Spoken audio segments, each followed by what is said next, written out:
तीन दिन की ताबड़तोड़ तेजी के बाद निफ्टी आया कंसोलिडेशन के मोड में। निफ्टी ऊपरी स्तर से करीब 100 अंक लुढ़का, लेकिन फिर भी 17,500 स्क्रीन पर अभी बरकरार। बैंक निफ्टी में भी ऊपर से थोड़ा सा दबाव। दूसरी तिमाही में अनुमान से ज्यादा रहा नेस्ले की आय और मुनाफे का आंकड़ा, लेकिन मार्जिन में दिखा हल्का दबाव। हालांकि मैनेजमेंट की अच्छी कमेंट्री, कहा छोटे शहर और रूरल मार्केट्स में दिख रही है बेहतर ग्रोथ।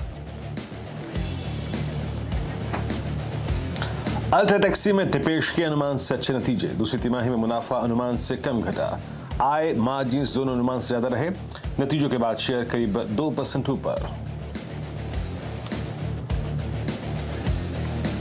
आज आएंगे आईटीसी, एशियन पेंट और टाटा कंज्यूमर जैसे दिग्गज एफएमसीजी कंपनियोयों के नतीजे। 18% बढ़ सकता है आईटीसी का मुनाफा, मार्जिन में भी सुधार संभव। वहीं एशियन पेंट के प्रॉफिट में 78% की ग्रोथ मुमकिन, मार्जिन में 5% ज्यादा का उछाल की उम्मीद। और कल आने वाले एक्सिस बैंक और बजाज फाइनेंस के नतीजों पर भी रहेगी बाजार की नजर। 38% बढ़ सकता है एक्सिस बैंक का मुनाफा, नेट इंटरेस्ट मार्जिन में भी सुधार संभव। वहीं 73% से ज्यादा बढ़ सकता है बजाज फाइनेंस का profit. Axis bank max life deal के दूसरे चरण को लेकर इंश्योरेंस रेगुलेटर IRDAI का सख्त रुख। सूत्रों के मुताबिक मैक्स लाइफ की बाकी 7% हिस्सेदारी फेयर वैल्यूएशन पर कराने के पक्ष में है रेगुलेटर। मौजूदा ट्रांजैक्शन प्रक्रिया से खुश नहीं है IRDAI। CNBC TV 18 की एक्सक्लूसिव खबर।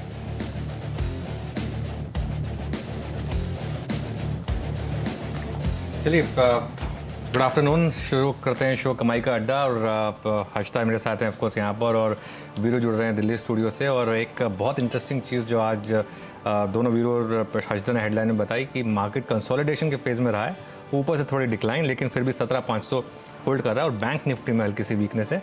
इन सब पर बात करेंगे और इंडिविजुअल स्टॉक्स पर भी आपके लिए खूब सारी कमाई की हम स्ट्रैटेजीज लेकर आएंगे। Harshita, good afternoon. आफ्टरनून अनुज।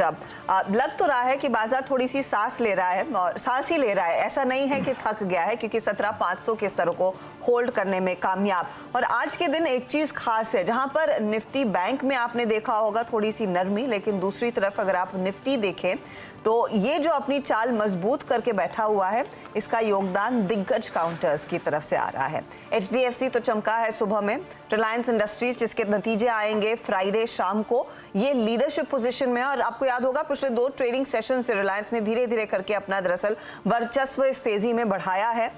HDFC बैंक का साथ तो है ही, और ITC जिसका हम जिक्र भी कर रहे थे हेडलाइन में, नतीजे कल आएंगे उससे पहले जोश देखने को मिला है। तो ये वो काउंटर्स हैं जो दरअसल मार्केट को संभाल रहे हैं, और जो अब तक चल चुके थे स्टॉक्स, वहां से हल्की फुल्की मुनाफा वसूली, चाहे वो टेक्नोलॉजी में इन्फी TCS हो या फिर बैंकों में ICICI बैंक और स्टेट बैंक ऑफ इंडिया। सवाल यही है कि इस तरह की नरमी को कैसे प्ले किया जाए, जहां पर डाउ भी इशारा कर रहा है कि आज थोड़ी सी मुनाफा वसूली के साथ शुरुआत होती हुई दिखाई दे सकती है।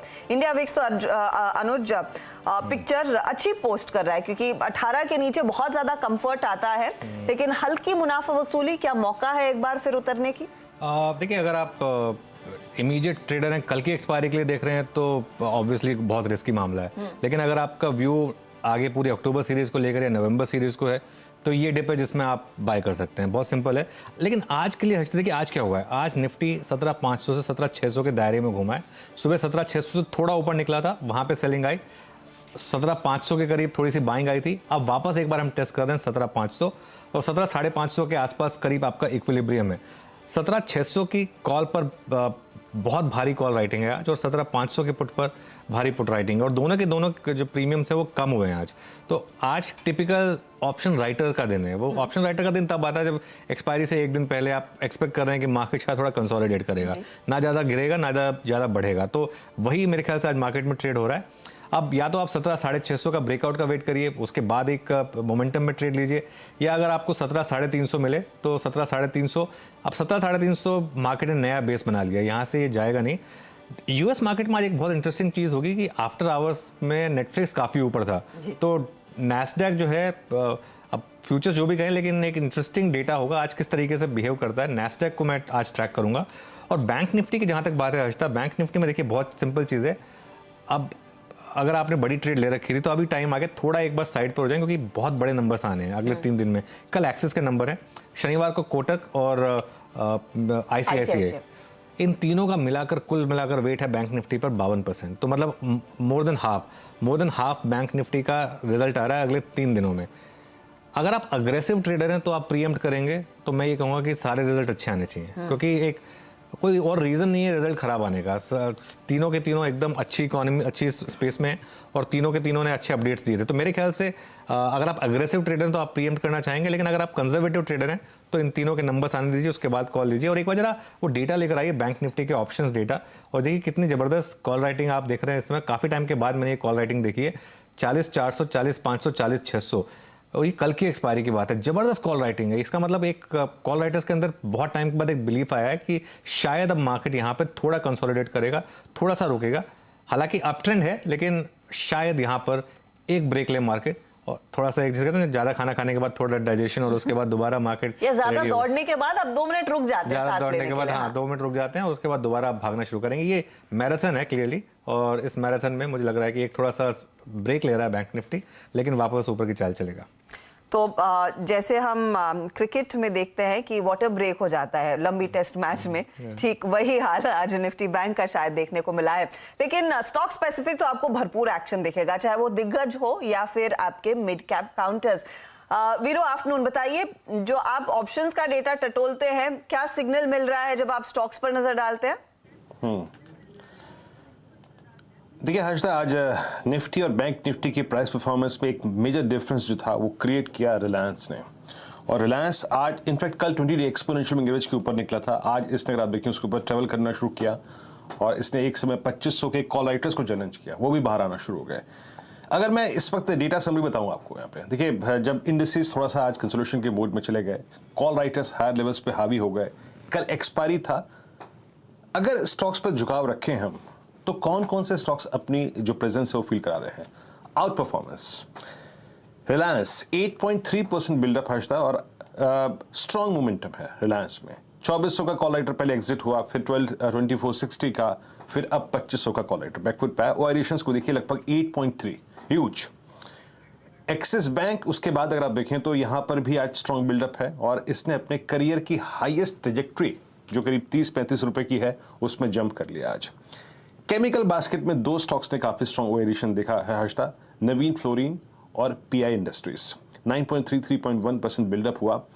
पावर स्पेस में आज थोड़ा बहुत दबाव की स्थिति थी, और यहाँ पे जरा प्लीज एक बार टाटा पावर लेके आइएगा। आज सुबह भी मैं इस स्टॉक को देख रहा था, जरा प्लीज एक बार स्टॉक भी, इसका चार्ट भी रखिएगा स्क्रीन पर। टाटा पावर, और ये करीब 218 पे डे लो की ट्रेजेक्ट्री में, टाटा पावर में और टोरेंट पावर में यहाँ पे आज शॉर्टिंग हुई थोड़ी सी।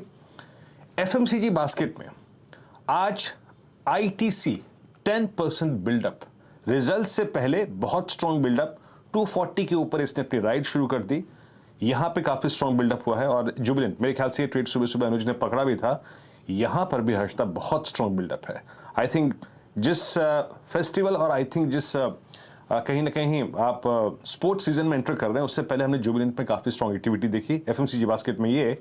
और एक सेक्टर, एक स्पेस जिसमें एक सेकुलर सारे स्टॉक्स में काफी स्ट्रॉन्ग वेरिएशन है हर्षदा, वो है एक सीमेंट स्पेस।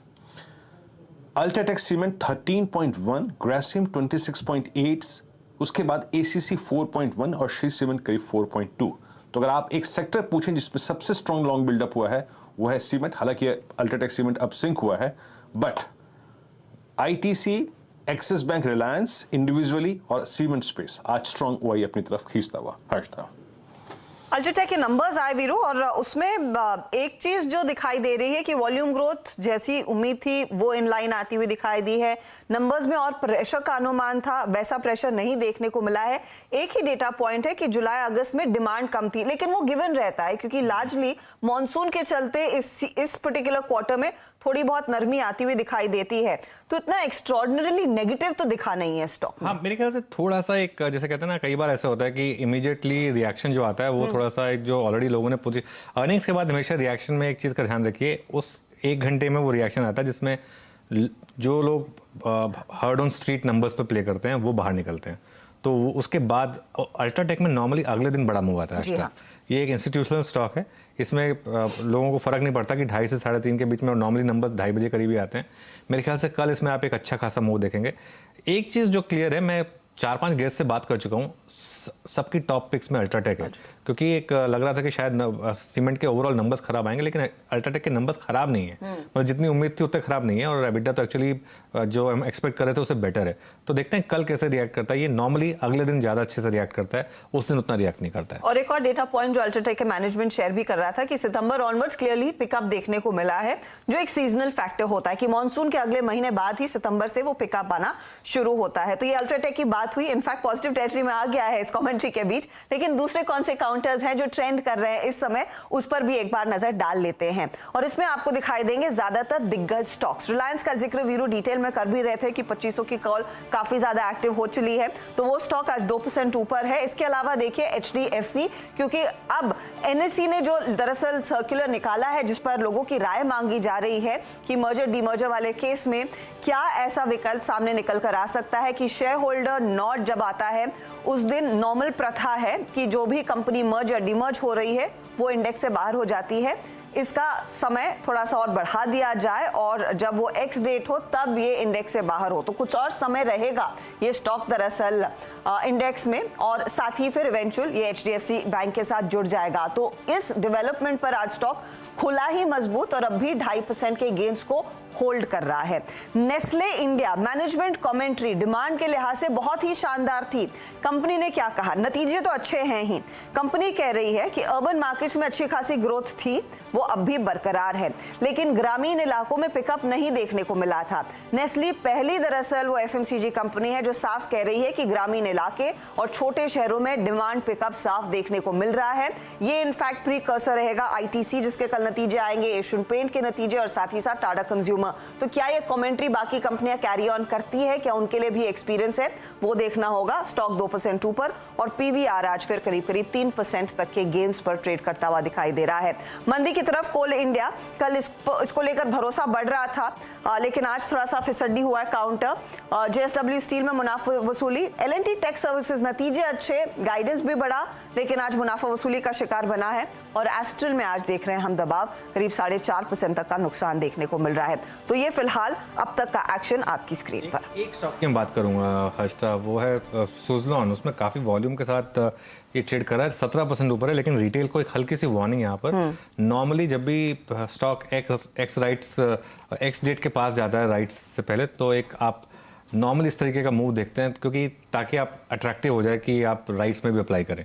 राइट्स इसका मेरे ख्याल से 5 रुपये पे है शायद, तो अगर स्टॉक करीब 9 रुपये पे, तो आपको एक अट्रैक्टिव लगेगा इसके लिए। तो ये थोड़ा सा ध्यान रखें ऐसे स्टॉक्स में जिन्होंने इतनी वेल्थ आपकी डिस्ट्रॉय की है जनरली, उसमें थोड़ा सा टेम्पटेशन से बचें। ये एक बात मैं बोलना चाहता हूँ। चलिए, ये इनफैक्ट पते की बात कही, सबसे इंपॉर्टेंट है कि टेम्प्ट करेंगे काउंटर्स, उससे आप बचे, संभल के ट्रेड लेना है आपको। कई लोग आकर साफ कह देते हैं कि देखिए मत लीजिए। अब नॉर्मली लोगों के साथ ये होता है क्योंकि इन स्टॉक्स में स्पाइक काफी आसानी से दिखाई देता है, तो टेम्पटेशन से बचना है, सावधान रहिएगा।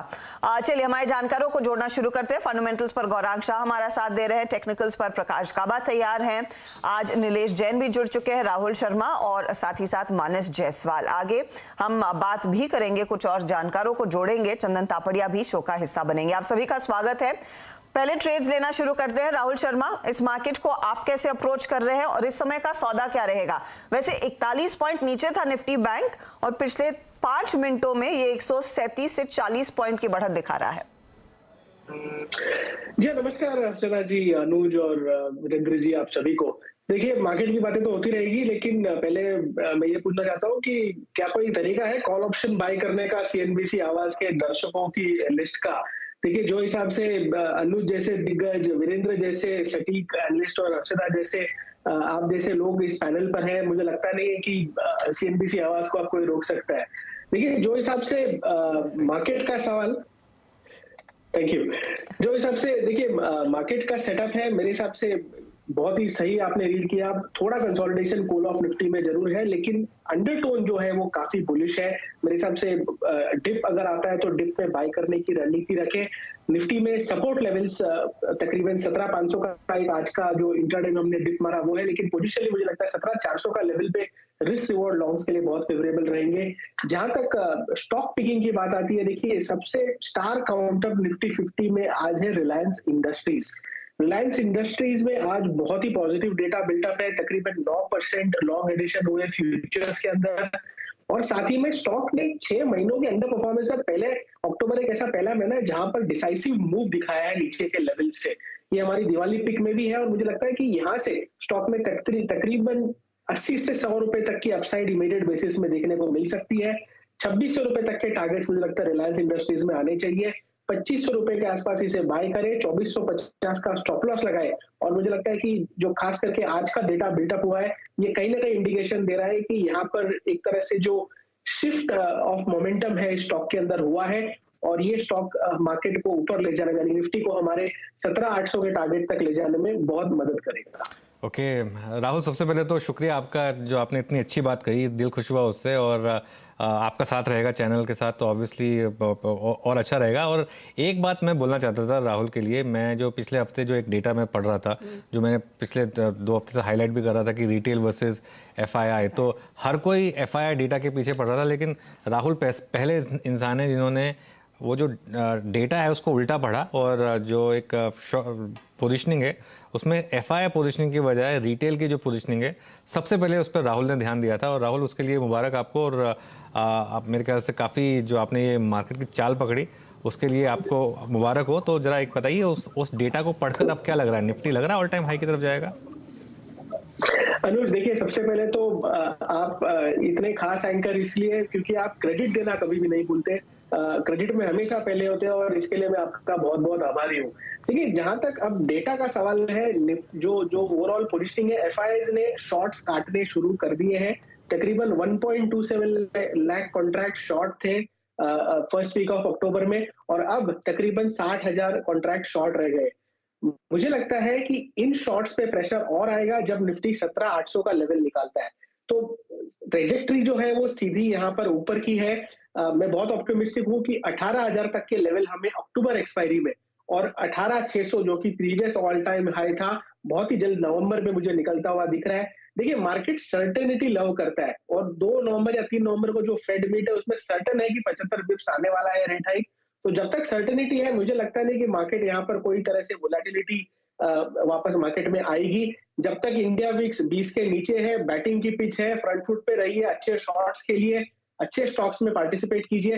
मेरे हिसाब से ये 10 से 15 दिन का एक अच्छा विंडो है जहां पर निफ्टी अच्छा मोमेंटम आपको दिखा सकता है तेजी में। जी हाँ, ये आपकी अगर आप देखिए निफ्टी पे व्यू है और राहुल जी की रिलायंस इंडस्ट्रीज पे कॉल रही, याद रखिएगा रिलायंस पे जब जब कॉल आए, इस चैनल का सीएनबीसी आवाज का स्वामित्व और प्रबंधन रिलायंस इंडस्ट्रीज के हाथ में। लेकिन मैं आपको एक सपोर्टिव डेटा इंडेक्स के इस हैवी वेट पर दे देता हूँ। आज यहाँ पर 2500 की एट द मनी पुट तहजीब से बिकी है और इसकी जो 2500 की पुट है उसका प्रीमियम लॉस्ट हुआ है 25 रुपये।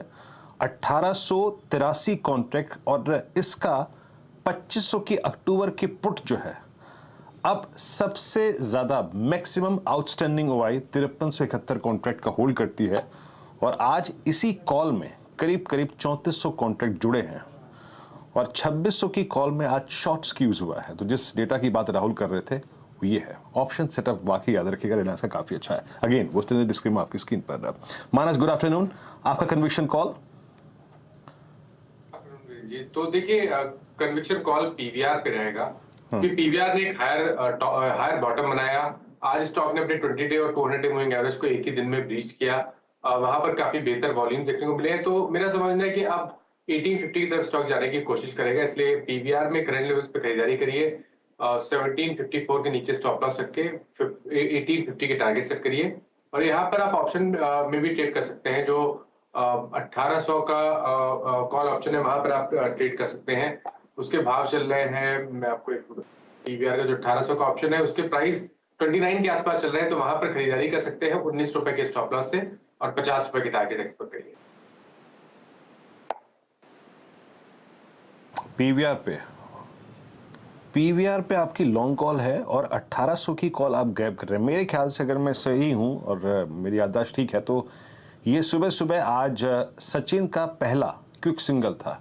1782 पे ट्रेड कर रहा है, 53 रुपए ऊपर, 3% की तेजी यहां पर है। और अब मानस 1800 की कॉल पे फोकस करते हुए आज पीवीआर ने एक जमाने बाद लगभग 7 अक्टूबर के बाद अपना 200 एक्सपोनेंशियल मूविंग एवरेज रीगेन किया। प्रकाश का बसर, गुड आफ्टरनून। आपका कन्विक्शन कॉल सर इस वक्त का? मेरा स्टॉक इस वक्त है वो है Divi's Lab, defensive bank, trade कर रहा है 3604 पर। मुझे लगता है 3650 ये एक टेक्निकल टारगेट है, वहां तक जाना चाहिए। लॉजिकल टेक्निकल टारगेट हो सकता है आज जाए, हो सकता है कल चला जाए। स्टॉप होगा 3590 डिवीज लैब। डिवीज लैब में एक तेजी का ट्रेड गावा साहब की तरफ से आता हुआ करीब 29 रुपए की बढ़त आज स्टॉक में दिखाई दे रही है। इनफैक्ट वीरू, मैं मानस से ये पूछने वाली थी कि क्या इस वीकेंड कोई मूवी देखने का प्लान बन रहा है क्या, क्योंकि पीवीआर नॉर्मली मानस के रेडार पर बिल्कुल आता नहीं है, या फिर क्या आप जाके पीवीआर में क्रिकेट मैच देखेंगे? मानस बताइए, कुछ ऐसा विचार है क्या?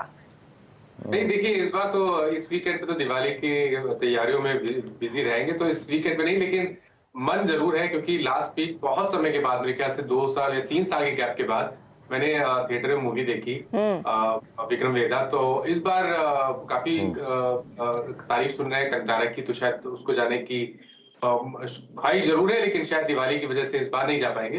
नेक्स्ट वीक जरूर प्लान करेंगे। ओके, ठीक है। मैं एक्चुअली इस वीकेंड पे मूवी देखने का मन बना चुका हूँ हज तक। कौन सी वाली? ये कंटारा, मैंने सुना है। हाँ, मैंने भी सुना है। एक्चुअली आशीष मेंशन कर रहे थे कि बहुत अच्छी फिल्म है। काफी मैं इसका काफी वर्ड ऑफ माउथ और पूरा का पूरा साउथ इंडियन मूवीज ने डोमिनेट कर दिया इस समय बॉलीवुड को। डब्ड होने के बाद भी क्या जबरदस्त बिजनेस कर रही हैं सबकी सब, और मेरा मन है वो देखने का, तो फिर वो देखने जाऊंगा। इनफैक्ट ऑप्शंस तो कई सारे मैं देख रही थी कि ब्लैक एडम इनफैक्ट कल ही से वो सारी रिलीजेस आना शुरू हो जाएंगी। ब्लैक एडम क्लियरली कल रिलीज हो रही है थिएटर्स में, तो अगर आप द रॉक के फैंस हैं तो वो आपको एक सुपर हीरो वाले अंदाज में दिखाई देंगे। और ऑफ कोर्स इंटरेस्टिंग तो ये है कि पीवीआर और आईनॉक्स और बाकी सब थिएटर चेन्स ये समझ गए हैं कि मूवीज चल नहीं रही है, तो T20 वर्ल्ड कप का भी मजा आप जाके बड़ी स्क्रीन पर ले सकते हैं। तो इंटरेस्टिंग होगा देखना कि संडे को कितने लोग दरअसल पीवीआर या आईनॉक्स से निकलेंगे मैच देखकर। इंडिया पाकिस्तान वाला वो एक फिनोमेना होता है, और मैंने वैसा एक मैच बहुत साल पहले देखा था थिएटर में। That's an experience in itself. चलिए नीलेश, आफ्टरनून, बताइए आपका ट्रेड क्या होगा? गुड आफ्टरनून अक्षिता जी, गुड आफ्टरनून सभी को। देखिए जो स्टॉक हमारे डाटा पे आया है वो अगेन डिफेंसिव है, लॉरस लैब। इस पर्टिकुलर काउंटर में एक रिवर्सल के इंडिकेशन मिल रहे हैं। सबसे पहला साइन मिल रहा है यहाँ पे लॉन्ग साइड में बिल्डअप होते हुए नजर आ रहे हैं। 2.5% का ओपन इंटरेस्ट इजाफा हुआ है। साथ ही साथ एक राइजिंग ट्रेंड लाइन का सपोर्ट लेते हुए अगर ऊपरी स्तरों से एक फॉलिंग ट्रेंड लाइन कनेक्ट करे तो उसका ब्रेकआउट भी हमें आज के सेशन में आता हुआ नजर आ रहा है। तो करंट लेवल पे लॉरस लैब को खरीद के चलने की सलाह होगी। 540, 560 के 2 टारगेट्स होंगे और यहाँ पे 515 के आसपास का स्टॉप लॉस रखना होगा। ओके, चलिए एक बार अल्ट्राटेक सीमेंट का चार्ट वापस लेकर आइए जरा। वापस इस समय थोड़ी सी जो हम बात कर रहे थे कि जो पोस्ट रिजल्ट सेल ऑफ आ रहा था उसमें अब थोड़ा सा रुकावट आई और थोड़ी सी हम यहाँ पर बढ़त देख रहे हैं। गौरांग शाह को जोड़ लेते हैं हमारे साथ। Gaurang, good afternoon. आपकी कॉल ने इससे पहले एक बार जरा अल्ट्राटेक पर व्यू दीजिए। बिल्कुल अनुज, धन्यवाद और आप सभी को शुभ दिन हमारे तरफ से।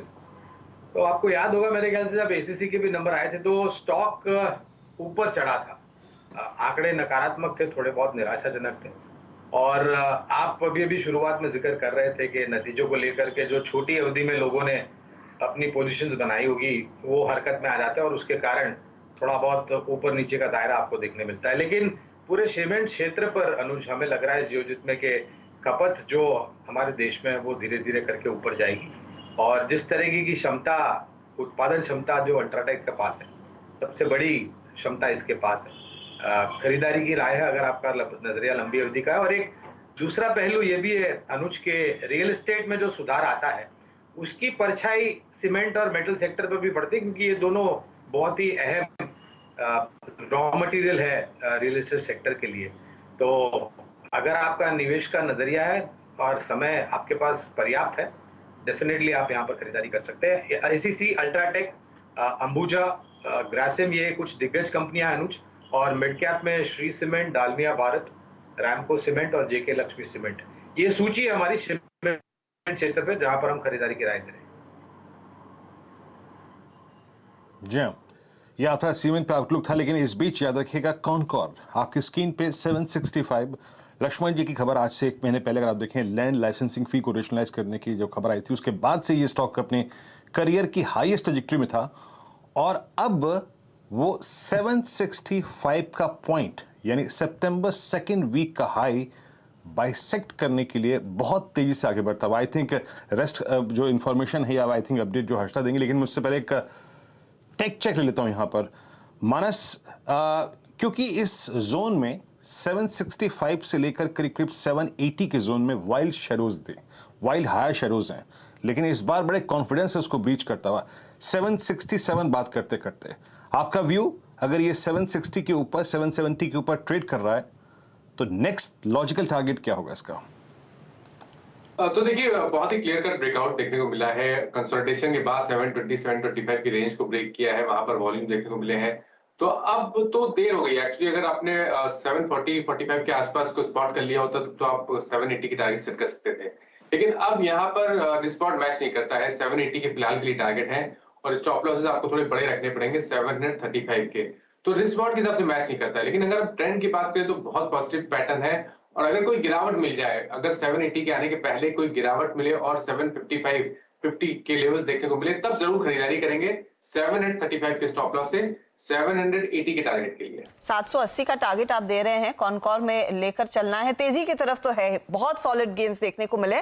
दरअसल अपडेट ये है कि आज यानी कि 19 तारीख से 21 तारीख यानी कि फ्राइडे तक कॉनकॉर का दरअसल रोड शो शुरू हो चुका है। कंपनी के मैनेजमेंट ने आज सुबह में इस पर बयान भी दिया।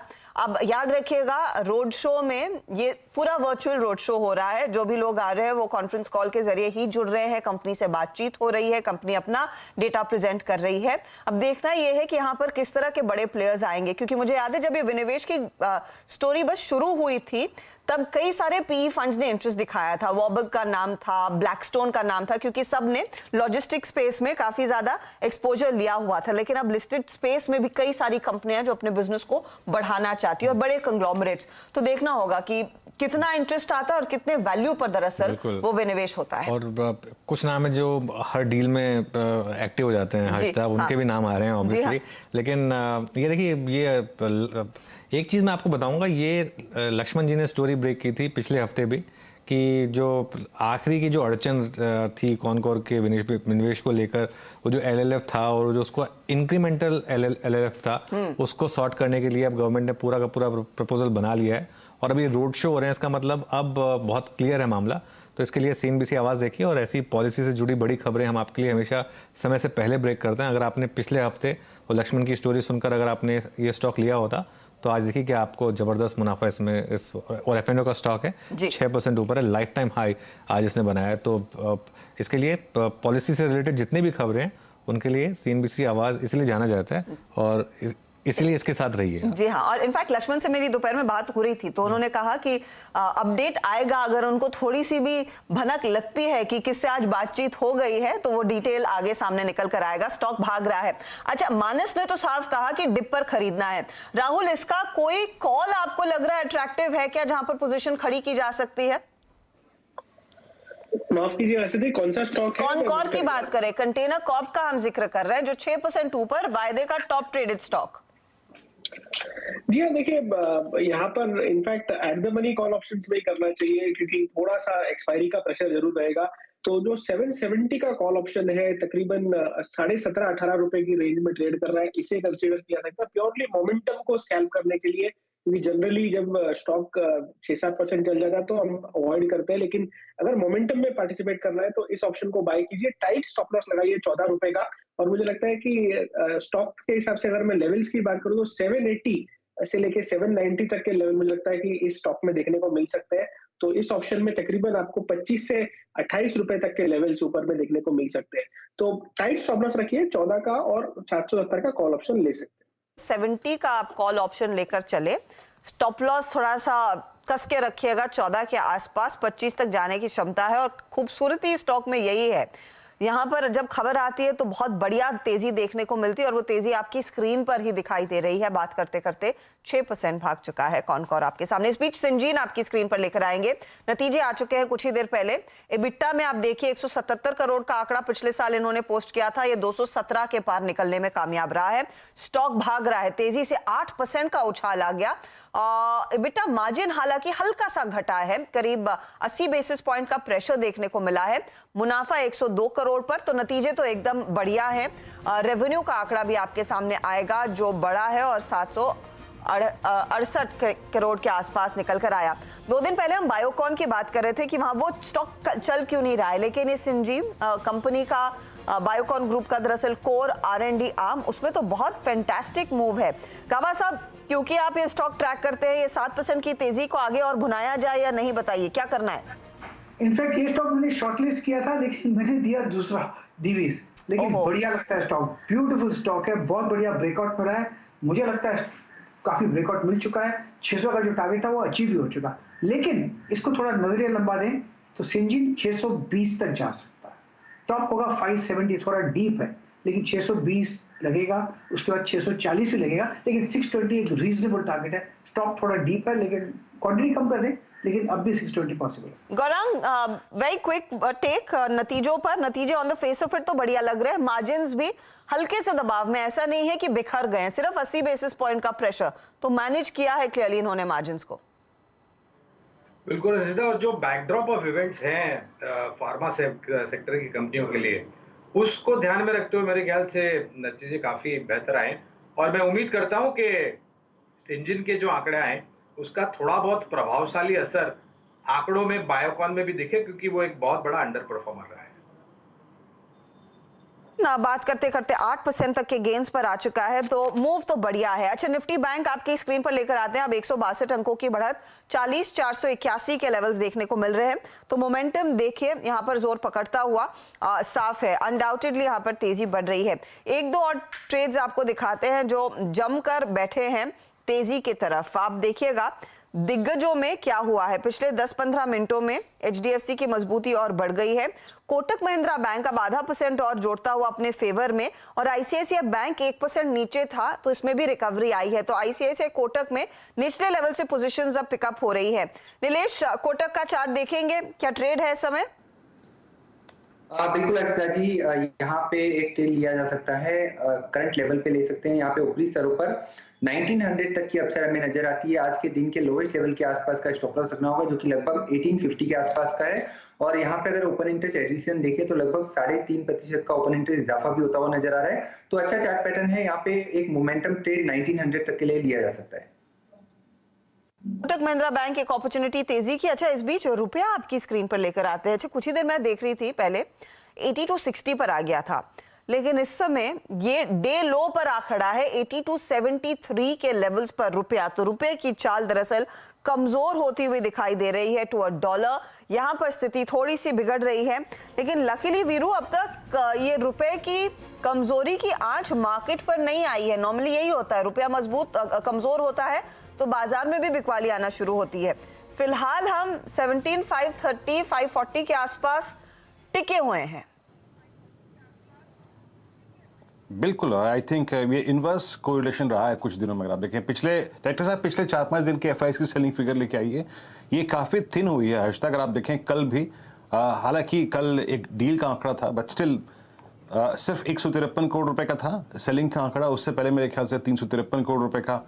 कहाँ आप देख रही थी 1600, 2000, 2100, 2200 करोड़ रुपए का लिक्विडेशन, और कहाँ अगर आप देखें तो ये अब सिर्फ 300, 350 की कैटेगरी मिली। बट स्टिल रुपये आपकी स्क्रीन पे थोड़ा सा अगर आप देखें सुबह ज़्यादा पेन था, बट फॉर्चुनेटली हर्षता हम थोड़े से अगर आप देखें फॉर्चुनेट रहे कि कैश मार्केट में सेलिंग नहीं। और दूसरी बात ये भी है कि FIs ने सब्सटेंशियल शॉर्ट जो है अपना डेरिवेटिव्स में कवर भी किया है। हर्षता ने यहाँ पे 3-4 स्टॉक्स कवर कर लिए। एक कवर कर लिया बायोकॉन, उसके बाद एक आपका सिंजीन, कोटक महिंद्रा बैंक, इन सभी स्टॉक्स को कवर किया। अब 1-2 ऐसे स्टॉक्स लेके आते हैं जिन्होंने आज एक अलग ही पारी खेली। Let's bring TVS Motors. और हर्षदा, आई थिंक इस पे ना अभी कोई भी एक ही फंडा लागू हो रहा है। It's EV, EV and EV, and the वो जो चीज़ है ना 1162 पे लाके खड़ा कर दिया। आई मीन एक समय आके हमको भी डर लग रहा था कि यार that's enough, but I think इसमें कोई retracement, no what retracement whatsoever. Gaurang ji, ये पिछले एक साल में एक बड़ा डिफरेंशियल, एक बड़ा अगर आप देखें भेदभाव सा हो गया है versus Bajaj versus TVS, Bajaj versus hero MotoCorp versus TVS. इतना बड़ा डिफरेंशियल जिसको भरना मुश्किल है। टीवीएस में अगर आपने पैसा कमा लिया है तो अभी भी कमिटेड रहें, आपकी राय क्या कहती है, या फिर अब प्रॉफिट्स को कैश में कन्वर्ट करना चाहिए? वीरेंद्र, ये आपका हाजमा कितना है उस पर निर्भर करता है, अगर आपको, और जोखिम कितना है वीरेंद्र, क्योंकि सबसे महंगा स्टॉक है अगर आप देखने जाए आंकड़ों के हिसाब से टीवीएस मोटर। लेकिन मैं कुछ आंकड़े पढ़ रहा था इसके, और रॉनिन जो टू व्हीलर मोटरसाइकिल अभी अभी लॉन्च हुई है और उसकी ट्रैक्शन डिमांड जो है वो बहुत बेहतरीन है। लोगों ने बहुत दोनों हाथों से इस पर्टिकुलर मोटरसाइकिल को अपनाया, और ये बहुत ही जल्द जैपलिन एक टॉप एंड क्रूजर लेवल की बाइक लॉन्च करेंगे। इसके साथ साथ इनका जो आरटीआर का अवतार है, उन्होंने वहां पर भी उन्होंने काफी बेहतरीन फीचर्स के साथ मोटरसाइकिल 300 सीसी प्लस वाली लॉन्च करी है, और ईवी सेगमेंट पे वो नए आविष्कार कर रहे हैं लेकर के। तो दो तर्क यहाँ पर बनता है, अगर जोखिम झेलने की क्षमता है तो जिस तरीके की डिमांड आने वाले समय में सपोर्ट करेगी टीवीएस मोटर्स को आंकड़ों को लेकर के, बिक्री महीने दर महीने, तो वो जाहिर है आपको तिमाही नतीजों में आती हुई दिखेगी। दूसरी तरफ हो सकता है ये बहुत शानदार तरीके से आउट परफॉर्म किया है, छोटी मध्यम अवधि में थोड़ा बहुत मुनाफा वसूली हो सकती है, लेकिन लंबी अवधि का नजरिया है और जोखिम झेलने की क्षमता है, बने रहे। मुझे ताज्जुब नहीं होगा ये लंबी अवधि में आपको शायद 1300 साढ़े 1300 तक जाता हुआ नजर आए। ओके, टीवीएस मोटर की एक्चुअली 3-4 बार हमने बात की है पिछले 2-3 दिन में हजता, और जो मार्जिन री रेटिंग टीवीएस मोटर ने दिखाई है ईवी के अलावा खास तौर से, और ये होता है ना जैसे कहते हैं कि एक टिपिकल ट्रेडिंग, आपको मोमेंटम के साथ अगर आप रहें, कई लोग कोशिश करते हैं प्रीएम्प्ट करने की कि अब टीवीएस चल चुका है तो क्या हीरो मोटर में जाएं, लेकिन क्या ज़बरदस्त मूव इस समय टीवीएस मोटर में आ रहा है। बाय द वे, एक बार जरा मार्केट की वापस बात कर लेते हैं, क्योंकि जो एक हल्की सी डिक्लाइन आई थी वो वापस बाय हो गई है हर्षदा, और बैंक निफ्टी वापस 40,500 की तरफ जाने की तैयारी कर रहा है। 170 पॉइंट के करीब वापस बैंक निफ्टी ऊपर। ये देखिए इंटरडे चार्ट, जो हमने 2 o'clock पे बात की थी कि, लेकिन फिर वही बात है कि कल के लिए नहीं, लेकिन अगर आप अगले हफ्ते के ऑप्शंस या नेक्स्ट मंथली ऑप्शंस अगर आप बाय करना चाहें तो कर सकते हैं। एक बार चार्ट लेकर आइए कोटक महिंद्रा बैंक का, क्योंकि कोटक पर लगातार पिछले 3-4 दिन से एक व्यू आ रहा है पॉजिटिविटी का, और ये देखिए ये जो लास्ट बिट ऑफ बाइंग है पूरी की पूरी कोटक महिंद्रा बैंक की वजह से आई है। 1871 पर इस समय कोटक महिंद्रा बैंक का शेयर चल रहा है। राहुल, कोटक का चार्ट देखकर क्या लग रहा है? यहाँ पर लग रहा है कि एक जो इसकी इतनी 2 साल की अंडर परफॉर्मेंस रही है उसको फाइनली ये खत्म कर रहा है?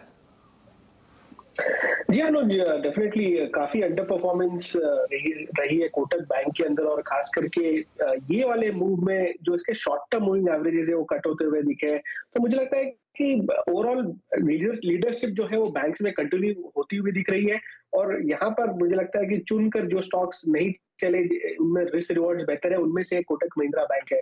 तो मुझे लगता है कि स्टॉक ने एक अच्छा बेस बनाया है तकरीबन 1770-1790 की रेंज में, और अब ये वाले मूव में स्टॉक मुझे लगता है कि 1950 तक के लेवल्स टेस्ट करने की पूरी कोशिश कर सकता है और पूरी क्षमता भी रखता है। तो आई थिंक बायस और डायरेक्शन दोनों के दोनों पॉजिटिव है। खास करके जो एवरेजेस का क्लस्टर इसने निकाला है लास्ट 2 सेशन में, तो मुझे लगता है इसे बाय करके चलना चाहिए। 1825 का एक स्टॉप लॉस लगाए और simply lock stock and barrel इसमें पोजिशनल ट्रेड बुलिश स्टांस लगाकर इसमें तेजी कंटिन्यू करें। तेजी की पोजीशंस लेकर चले, और यहाँ पर देखिए नीलेश जैन भी कुछ देर पहले ही कह रहे थे कि तुरंत खरीदिए कोटक महिंद्रा बैंक, इस तेजी को आप बिल्कुल मिस ना करें। अच्छा, इस बीच एक बार रिविजिट कीजिएगा कॉनकॉर्ड, क्योंकि कॉनकॉर्ड जब हम चर्चा कर रहे थे तब तक 6% भागा था, अब ये स्टॉक 770 के बियॉन्ड जाता हुआ लगभग 7% तक का हाई, 7% तक की तेजी, 773 का हाई छूकर आपके सामने 767 के आसपास ट्रेड कर रहा है। 1-2 और ट्रेड्स आपको दिखाते हैं जहां पर मोमेंटम मजबूत है, और इस मजबूती में आप गौर करिएगा अपोलो टायर्स भी पीछे नहीं है। अपोलो टायर्स पर आज सुबह में आपको याद होगा एक ब्रोकरेज रिपोर्ट का जो व्यू है वो यथिन आपके साथ शेयर कर रहे थे, तो खुला मजबूत एक मोमेंटम देखने को मिला, इस पर अच्छी खासी तेजी की बात भी उभर कर आ रही है। तो ये कुछ स्टॉक्स है जहां पर तेजी की पोजीशंस बनती हुई, लेकिन फटाफट से इस समय रुपये का जायजा ले लेते हैं, क्योंकि पिछले 10-5 मिनटों में हमने देखा है रुपये में अचानक वो वीकनेस बढ़ती हुई। लास्ट जब हमने देखा था ये इनफैक्ट 82.77 पर आया था, 74 के लेवल्स है। अभिषेक गोयनका हमारे साथ है, IFA ग्लोबल के CEO। अभिषेक, अचानक ये कमजोरी के पीछे कोई खास ट्रिगर आपको नजर आया आज? देखिए, एक या दो रीजंस जो बन रही है कि काफी ऑयल कंपनीज की बाइंग थी आज, जो मार्केट में इंफॉर्मेशन है। साथ ही साथ जो 10 ईयर एंड 2 ईयर यील्ड्स हैं यूएस के, वो नए हाइज बना रहे हैं। तो 10 ईयर 4.01 चला गया है, 2 ईयर 4.44। और सबसे इम्पोर्टेंट बात यह है कि हमारे जो फॉरवर्ड प्रीमियम्स है इंडिया के, डॉलर के फॉरवर्ड प्रीमियम्स अगेंस्ट रुपया, वो फॉरवर्ड प्रीमियम्स काफी गिर गए हैं इन दिनों।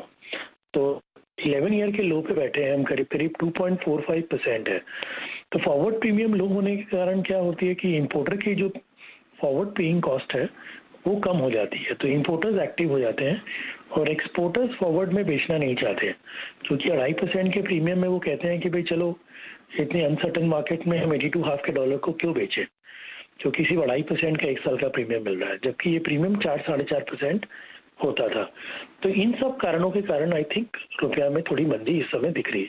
ओके, एक्चुअली ये रिकॉर्ड लो पर है अब इस समय। और ये देखिए क्या सुबह, इनफैक्ट मुझे याद है कल सुबह स्टार्ट हुआ था तो ऐसा लग रहा था कि शायद 82 ब्रीच करेंगे हम डाउन साइड पर, और अब 83 ब्रीच करने की भी तैयारी चल रही है। तो काफ़ी इंटरेस्टिंग। अभिषेक, नॉर्मली पिछले कुछ दिनों में ज़्यादा हमने इंटरवेंशन देखा है कि आरबीआई की तरफ से, या आपको लग रहा है कि अगर 83 की तरफ जाएंगे तो इंटरवेंशन आएगा, या अभी इसको इस समय ऐसे ही छोड़ दिया जाएगा? अनुज, हो क्या रहा है कि चारों तरफ पहले तो आरबीआई ने काफी नेट स्पॉट डॉलर की बात करें, फॉरवर्ड की बात करें तो अराउंड 70 बिलियन खर्च किया। बाकी की रिवैल्यूएशन है, इवन दो नंबर्स जो मार्केट न्यूज में आती है वो अलग है। बट अब हम 532 के आसपास बैठे हैं। अब चारों तरफ ये बातें हो रही हैं कि भाई जो कम्युनिकेशन जा रहा है, आप रुपया को एडजस्ट करने दो यूएस डॉलर की तेजी के साथ में, क्योंकि अब जो आने वाली सिचुएशन में जो कि वॉर खत्म नहीं हो रही है, सिचुएशन भी अभी और टाइट हो रही है, अब रिजर्व्स को होल्ड करके रखो।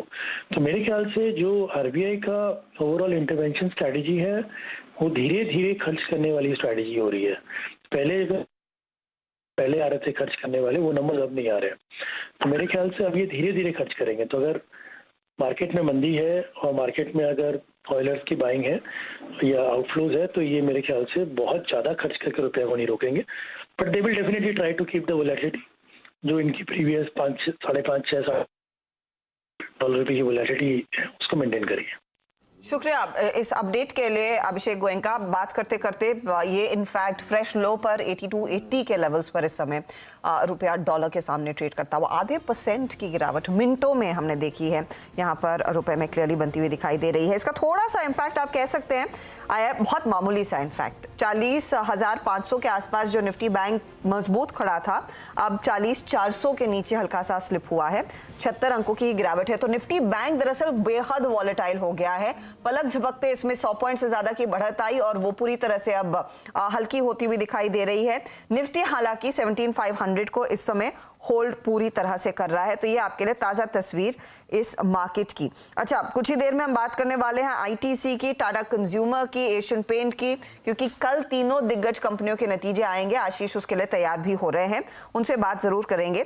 लेकिन एक दो ट्रेड्स आपकी स्क्रीन पर फिर लेकर आते हैं जहां पर इस घंटे दरअसल थोड़ा सा एक्शन बना है। इंडेक्स पर देखिए, ऑयल मार्केटिंग कंपनियां, इनफैक्ट पूरा ऑयल मार्केटिंग कंपनियां ओएनजीसी जैसे ट्रेड्स पर नजर रखिएगा, क्योंकि बीपीसीएल में मैं देख रही हूं तेज करेक्शन देखने को मिल रहा है। करीब 1% नीचे वो आ चुका है स्टॉक। एचपीआईओसी भी आपकी स्क्रीन पर लेकर आएंगे, मेरे ख्याल में ये डे लो के आसपास दिख रहे हैं। इन पर मानस कोई ट्रेड, स्पेशली बीपीसीएल, बिकॉज यहाँ पर अचानक हमने देखा है जब से हम वो रुपये की बात कर रहे थे, पोजीशन क्लियरली काफी अनवाइंड होती हुई दिखाई दी है। देखिए, ये ऑयल मार्केटिंग कंपनीज तो पहले से ही वीक लग रही है, लोअर टॉप लोअर बॉटम दिख रहे हैं और अभी भी बीपीसीएल अपने 20 डे मूविंग एवरेज के काफी नीचे ट्रेड कर रहा है। तो मैं नहीं समझता कि यहाँ पर खरीदारी करने की जरूरत है। इस गिरावट पे इंतजार करिए, शायद आपको 280 तक के भाव भी देखने को मिल जाएंगे बीपीसीएल पे, तो वहां पर फिर से रिव्यू करेंगे, लेकिन इस लेवल पे खरीदारी नहीं करनी चाहिए। इस लेवल पर खरीदारी नहीं करनी चाहिए। चलिए अब चलते हैं आशीष के पास और बात करते हैं नंबर्स की जो आएंगे कल। एक्चुअली काफ़ी सारे नंबर्स आने हैं। आशीष, कहाँ से शुरुआत करेंगे? 5 निफ्टी कंपनी से कल नंबर्स आने हैं, 3 मेरे पास हैं। सबसे पहले आईटीसी, और साल का चार्ट आपकी स्क्रीन पर आएगा। गजब का मूव, अपने ईयर हाइज के आसपास आईटीसी रिजल्ट से पहले कुछ स्ट्रेंथ दिखाने की कोशिश अभी भी करता हुआ। वैसे एक्सपेक्टेड है कि कल जो नंबर्स आएंगे अच्छे रहेंगे। आय में 28% का उछाल, और इसके तो खैर सबकी नजर रहती है सिगरेट वॉल्यूम ग्रोथ पर। स्ट्रीट एक्सपेक्ट कर रहा है 14 से 15% की वॉल्यूम ग्रोथ रहेगी। लास्ट क्वार्टर 27% की ग्रोथ थी, बेस ठंडा था। एफएमसीजी स्टेबल होगा क्यू ऑन क्यू, साल दर साल 10 से 12% का उछाल। होटल बिजनेस अच्छा करेगा, इनफैक्ट इवन पेपर और एग्री बिजनेस ब्रोकरेज मानती हैं इस बार बेहतर करता हुआ नजर आएगा। इबिटा में 32% का जंप, मार्जिन्स 110 बेसिस पॉइंट्स का इंप्रूवमेंट, और इसलिए मुनाफा 18.5% बढ़ेगा। दूसरी टाटा कंज्यूमर प्रोडक्ट्स साल के हाई से 10-12% नीचे इस समय है। आय में 10% का उछाल रहेगा। इसका इंडिया ब्रांडेड कारोबार जो है उसमें 8 से 10% का इंप्रूवमेंट, और उसमें भी सॉल्ट का बिजनेस सबसे अच्छा करेगा, जिसमें शायद 20% से ज्यादा ग्रोथ देखने को मिले। इंडिया का फूड बिजनेस 20-25% ग्रो करेगा। बस दिक्कत है वो डोमेस्टिक टी सेल्स को लेकर, जहां पे प्राइस कट्स आए थे। एबिटा 3% उछलेगा, मार्जिन्स 90 बेसिस पॉइंट्स गिरेंगे। क्यों गिरेंगे? क्योंकि जो डिप्रिसिएशन हुआ है ब्रिटिश पाउंड का वर्सेस डॉलर, वो मार्जिन्स को इरोड करेगा। इनके जो रीसेंट कॉफी के परचेज कॉन्ट्रैक्ट्स हुए थे वो हायर स्पॉट प्राइसेस पे हुए थे, उससे मार्जिन्स पे इंपैक्ट पड़ेगा। और यूके में महंगी बिजली का असर टाटा कंज्यूमर भी झेलेगा। मुनाफा इसीलिए केवल 3% बढ़ेगा। तो इसके तो कुछ कमजोर नंबर्स आने वाले हैं। तीसरी इंटरेस्टिंग कंपनी है एशियन पेंट्स। ये भी अपने साल के हाई से मेरे ख्याल से महज 10% दूर है। अपने बाकी पेंट पीयर से सबसे बेहतर परफॉर्म कर रही है, ध्यान रखिएगा। और अच्छा क्वार्टर एक्सपेक्टेड। आय में 25% साल दर साल का जंप। डिमांड इंप्रूव हो रही है, वो पूरी की पूरी परफॉर्मेंस में मदद करेगी। In fact domestic decorative volume growth कहा जा रहा है भाई 14 से 15% के आसपास होगी। इबिटा 75% का जंप, मार्जिन 510 बेसिस पॉइंट्स बढ़ेंगे। क्यों बढ़ेंगे? कंपनी ने लगातार प्राइस हाइक्स लिए थे, बहुत एग्रेसिव प्राइस हाइक्स लिए थे, और इस बीच हुआ क्या है, कच्चे माल की लागत जो है वो कम हो रही है। पर वो जो इन्फ्लेशनरी कॉस्ट रिड्यूस हो रही है, कहा जाता है उसका असल इंपैक्ट 1.5 महीने डाउन द लाइन आता है। तो इस क्वार्टर के आगे सब्सिक्वेंट क्वार्टर्स में और ज्यादा फायदा शायद आपको मार्जिन्स पे टेलविंड्स के तौर पे नजर आएगा। खैर, नजर होगी क्या कमेंट्री है रॉ मटेरियल कूल ऑफ को लेकर, मैनेजमेंट की डिमांड रिकवरी को लेकर।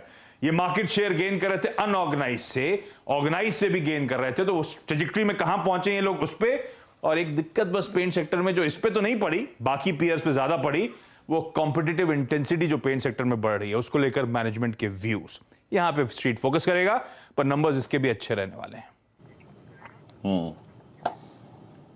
एशियन पेंट्स, टाटा कंज्यूमर और आईटीसी। और आईटीसी यानी दिग्गज इस साल का सबसे जो बेहतरीन प्राइस परफॉर्मेंस की श्रेणी है, उसमें एक ये स्टॉक भी रहा। और at 347.20 prior to its earnings, अगर आज आईटीसी यहाँ पे क्लोज होता है तो ये इसका ऑल टाइम हाई क्लोज होगा आईटीसी का। इंट्राडे में याद रखिएगा वर्ष 2017 में ये गया था करीब 366 तक भी, बट वो एक क्लोज ट्रेड नहीं था, मतलब ऑल टाइम हाई क्लोज नहीं था। ये ऑल टाइम हाई क्लोज होगा अगर 347.20 पे है। Gaurang, all time high for ITC prior two numbers. आप जोर आजमाइश करना चाहेंगे? एक्सपेक्टेशन आशीष ने आपको समझाई दी। एट 347 आप अभी भी बाहर रहेंगे या नहीं होंगे इस प्राइस पर भी? और बतौर ट्रेड अगर कोई लेना हो ट्रेड यहाँ पर, तो आईटीसी पर आपका क्या बेट रहेगा? तो वीरेंद्र, आज का पसंदीदा स्टॉक भी यही होने वाला था मेरा, लेकिन आपने सवाल पूछ लिया है तो जवाब दे देते हैं कि हाँ बिल्कुल हिम्मत करेंगे यहाँ पर। और एक अरसा गुजर चुका है आईटीसी का अंडर परफॉर्मेंस जो हम देख रहे थे, और मैं उम्मीद रखता हूँ कि जो आंकड़े अभी अभी हमारे मित्र और सहयोगी आशीष वर्मा जी ने अपने हमारे समक्ष रखे हैं, उसके ऊपर खरे उतरे। और मुझे ज्यादा मेरी नजर होगी एक तो तंबाकू पदार्थ और सिगरेट पर तो आंकड़े बिल्कुल मेरे ख्याल से उम्मीद पर आने चाहिए, लेकिन इनका जो कृषि कारोबार है ई चौपाल के रूप में और बाकी अन्य जो कारोबार है कृषि का, तो उससे मुझे ज्यादा उम्मीद है कि योगदान आपको बेहतर आता हुआ दिखेगा। मैं प्रीएम्प्ट ऐसा बोलता नहीं हूँ मैं, लेकिन ये एक ऐसा स्टॉक है जो वहां पर मेरी नजर पड़ी है, और एज अ पसंदीदा स्टॉक या फिर investable idea I think ITC will qualify. थोड़ा बहुत जोखिम है क्योंकि कल आंकड़े हैं, लेकिन बाजार में जोखिम न हो तो बाजार में काम नहीं करना चाहिए। ओके चलिए, ये आईटीसी पर अब जरा कॉनकोर की वो जो खबर है, जो हमारी आवाज़ की खबर थी, हमने आपको पिछले हफ्ते दी थी, उस पर मोहर लग चुकी है। जो उसकी विनिवेश की प्रक्रिया है उसमें तेज़ी आई है, रोड शो स्टार्ट हो गई। ये जानकारी आपको सबसे पहले लक्ष्मण ने दी थी, तो लक्ष्मण को वापस जोड़ लेते हैं। तो लक्ष्मण, पहले तो सबसे पहले खबर देने के लिए आपको बधाई, और बताइए अब इस रोड शो का जो एक ऑफिशियल इन्फॉर्मेशन आ चुकी है उसमें क्या निकल कर आ रहा है?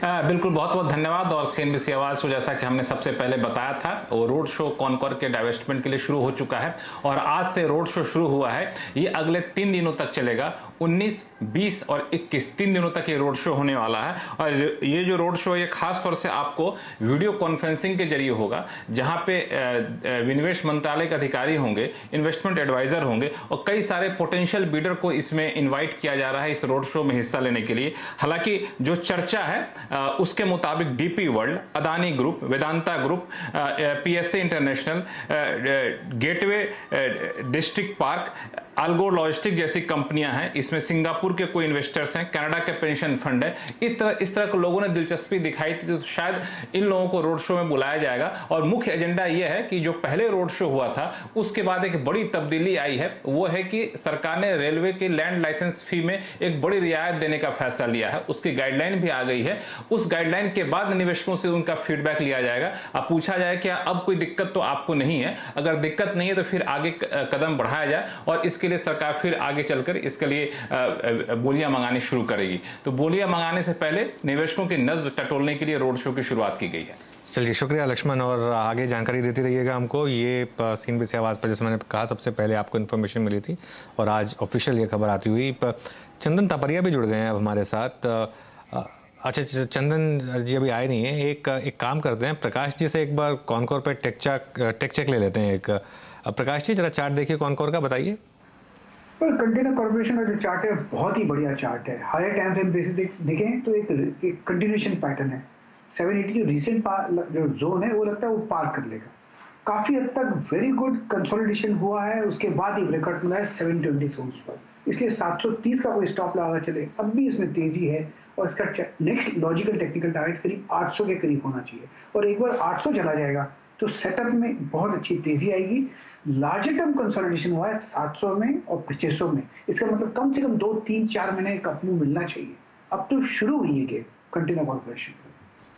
कॉनकोर में देखिए वो तेजी की शुरुआत हो चुकी है। अब और डिटेल्स होपफुली आते हुए दिखाई देंगे कि किसने कितना इंटरेस्ट दिखाया है, और ऑफ कोर्स फिर हम वो बोलियो वाले फेज में जाएंगे। लेकिन स्टॉक में अच्छा खासा मोमेंटम, इनफैक्ट 773 का हाई छूने के बाद ये 761 के आसपास कर रहा है कारोबार। डायरेक्टर साहब बताइएगा, 4 का चौका की अगर तैयारी हो गई हो तो उसकी भी हम शुरुआत करेंगे। याद रखिएगा 4 ट्रेड्स आपके सामने निकल कर आएंगे कुछ ही क्षणों में। 4 का चौका में एक सस्ता ऑप्शन, एफएनओ का सुपरस्टार, चार्ट का चमत्कार और एक मिड कैप फंडा ट्रेड, जो हमारे जानकार आपके लिए सब तैयार करके बैठे हैं। अच्छा, इस बीच कैंपस एक्टिववेयर का स्टॉक आपकी स्क्रीन पर लेकर आते हैं। कल परसों हम खूब बात कर रहे थे मेट्रो की, बाटा की का जिक्र हुआ था, लेकिन कैंपस में एक अचानक स्पाइक देखने को मिला है। तो 5% के गेन्स, और इसको आप इग्नोर नहीं कर सकते क्योंकि ये भी एक बहुत ही बढ़िया ट्रेड साबित हुआ है।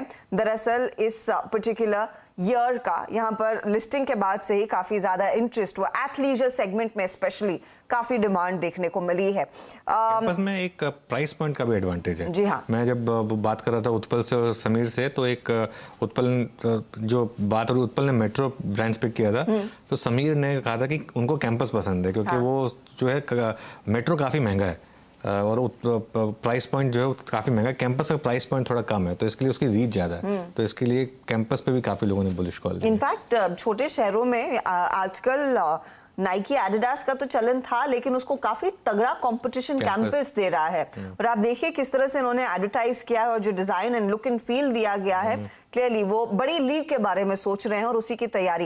नीलेश, वेरी क्विकली, ये है तो रीसेंट लिस्टिंग, लेकिन जो भी डेटा है उसको पढ़कर आप कोई व्यू दे सकते हैं 624 का स्टॉक अब आगे किस दिशा में बढ़ रहा है?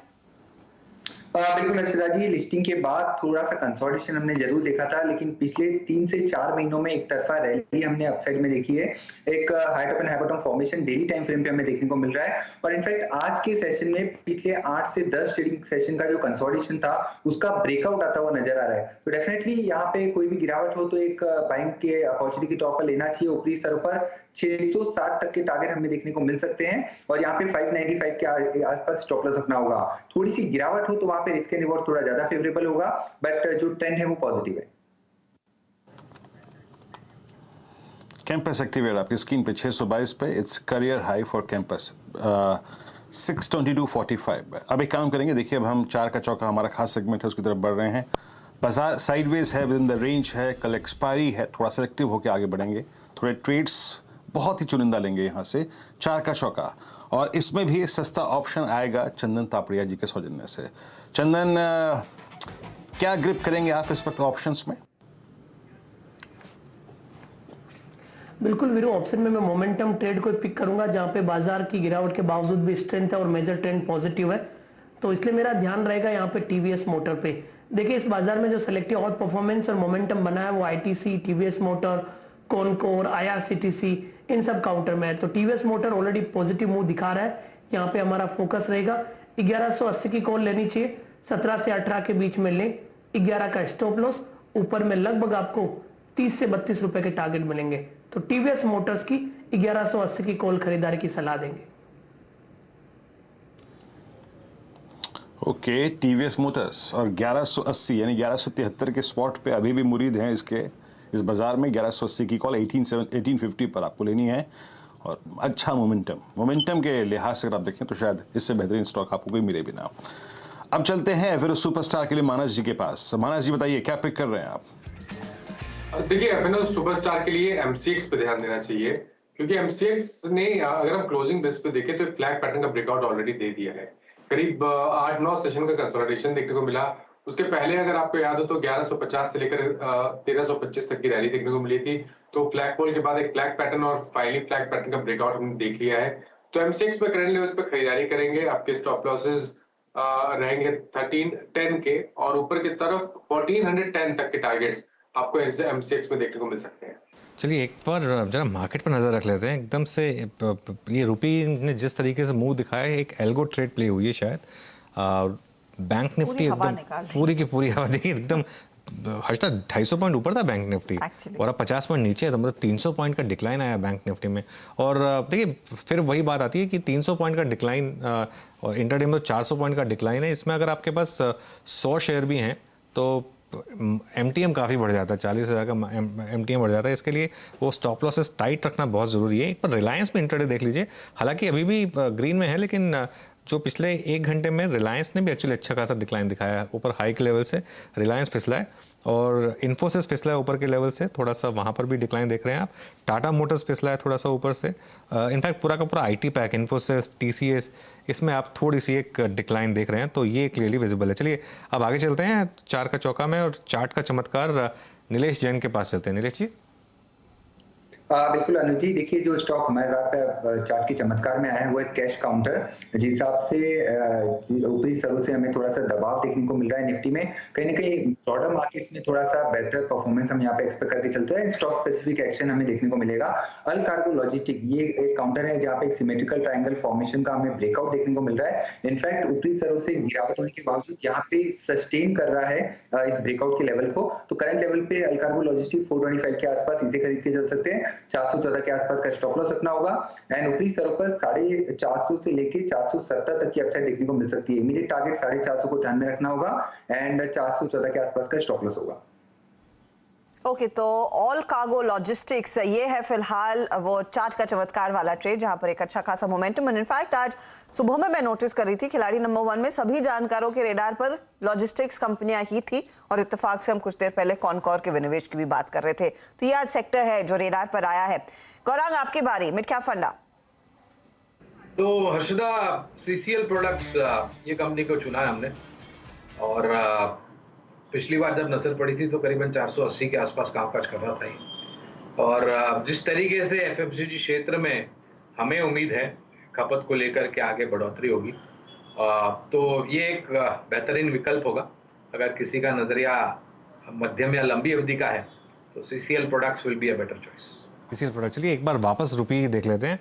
अब करीब करीब आधे रुपए की डिक्लाइन इसमें आप देख रहे हैं, ये बहुत फास्ट, बहुत शार्प। ये तो एक जैसे मिड कैप स्टॉक भागता है ऑलमोस्ट उस तरीके से भाग रहा है। ये किसी एंगल से डॉलर रुपए का चार्ट नहीं लग रहा है, तो ये मतलब नॉर्मली ऐसे मूव तो मिकी कोई मिड कैप स्टॉक जब टूटने लगता है ना, वैसी सिचुएशन। मतलब अगर ऊपर का हेडर मिटा दो तो एक टाइम के लगेगा कि आप सुजलोन का चार्ट या GMR का चार्ट देख रहे हैं। मतलब बिल्कुल उस तरीके का मूव इसमें इस समय आ रहा है। बहुत ही इंटरेस्टिंग। और क्यों आ रहा है, मतलब मैं देख रहा था डॉलर इंडेक्स इतना नहीं भागा है और बाकी करेंसियां इतनी नहीं गिरी हैं, या तो ये कुछ और है, लेकिन जो भी है। लेकिन जो अभिषेक से हम बात कर रहे थे, तो उन्होंने फिर से मुझे मैसेज करके बोला कि बहुत बड़े पैमाने पर ऑफशोर बाइंग हुई है। अब उसके क्या इम्प्लीकेशंस होंगे, और आरबीआई की तरफ से अब तक हमने कोई स्टांस नहीं देखा, क्योंकि हर टिक के साथ अनुज देखिए अब 82 87 हो गया है। यहाँ पर कमजोरी क्लियरली गहराती हुई दिखाई दे रही है। ये तो बहुत ही सीरियस है। आरबीआई ने काफी एम्यूनेशन खर्च किया है हर्षिता, और $70 बिलियन के करीब मेरे ख्याल से खर्च किया है ऑलरेडी, और अब उससे ज़्यादा मेरे ख्याल से वो भी नहीं करना चाहेंगे। खैर डॉलर इंडेक्स भी बढ़ा है एक्चुअली, 112 हाफ के करीब डॉलर इंडेक्स भी आया है, तो वो जो ग्लोबल शायद फंड फैक्टर है उसका इम्पैक्ट आ रहा है। तो क्या अभी भी हम ये कह रहे हैं कि डॉलर ज्यादा मजबूत हो रहा है और रुपया कमजोर का? नहीं देखिए, वो बात कुछ हद तक तो सही थी। लेकिन आज के फॉल में पता नहीं। हाँ, आज के फॉल में पता नहीं। ये देखिए, जब पिछली बार 115 गया था डॉलर इंडेक्स, उसमें रुपी एकदम काफी बिहेव कर रहा था, उसमें रुपी ने बहुत अच्छा शानदार बिहेव किया था।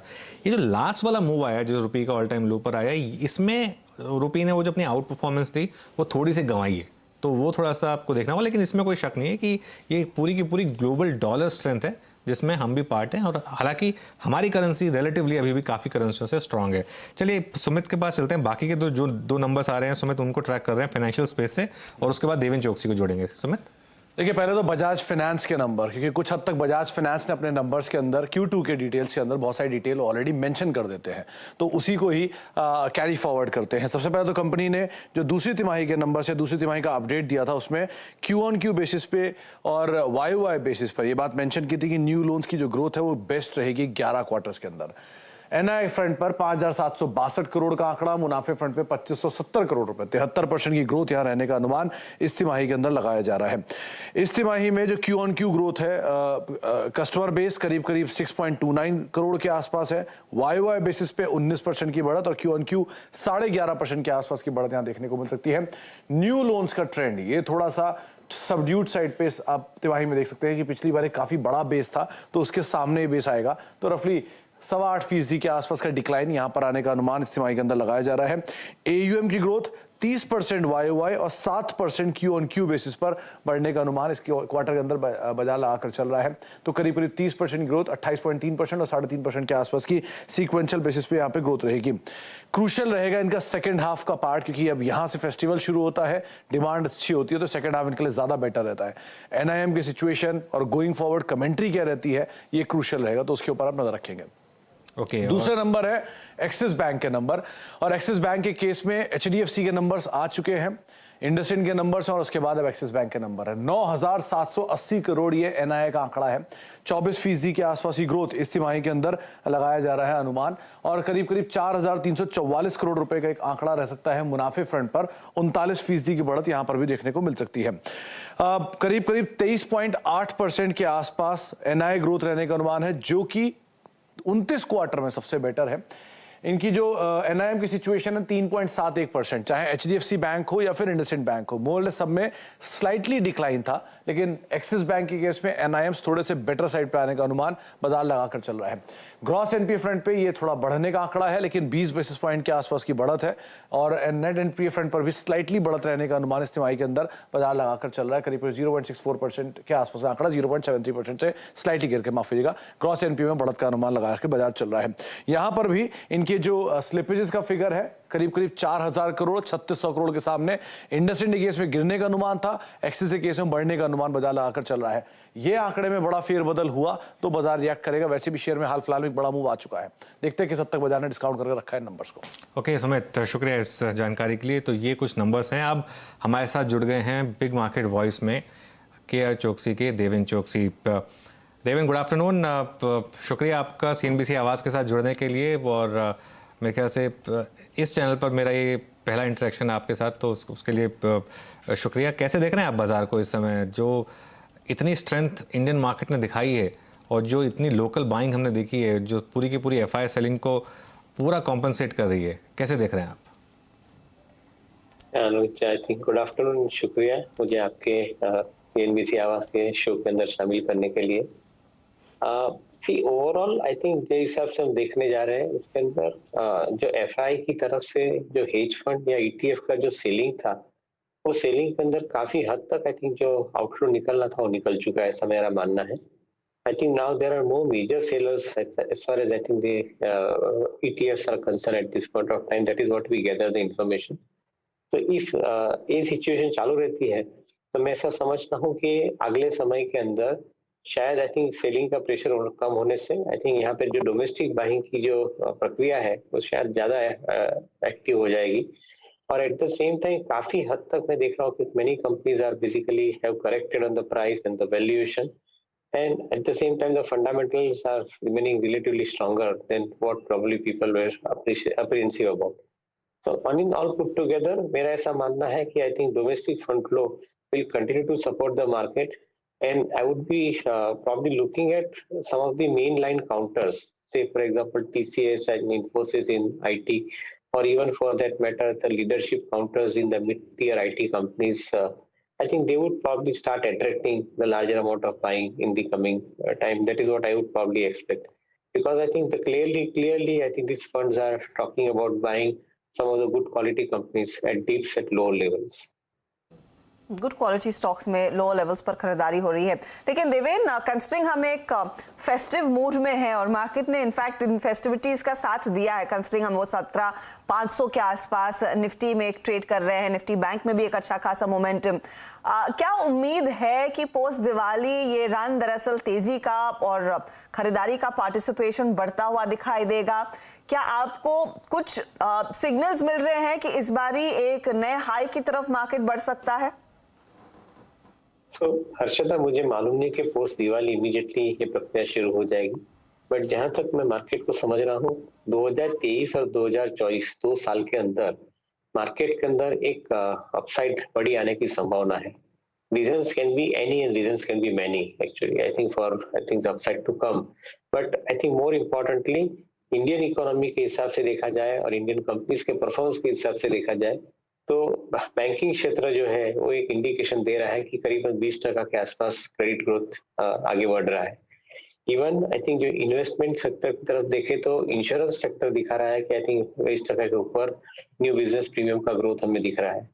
तो ओवरऑल आई थिंक हम ऐसा देखने जा रहे हैं कि इकोनॉमी के अंदर काफी हद तक savings and investment related activity बरकरार है और अगले 2 साल के अंदर ये प्राइस में जो करेक्शन आता है तो that means I think this 2 years are expected to show relatively stronger growth performance as far as I think our markets are concerned.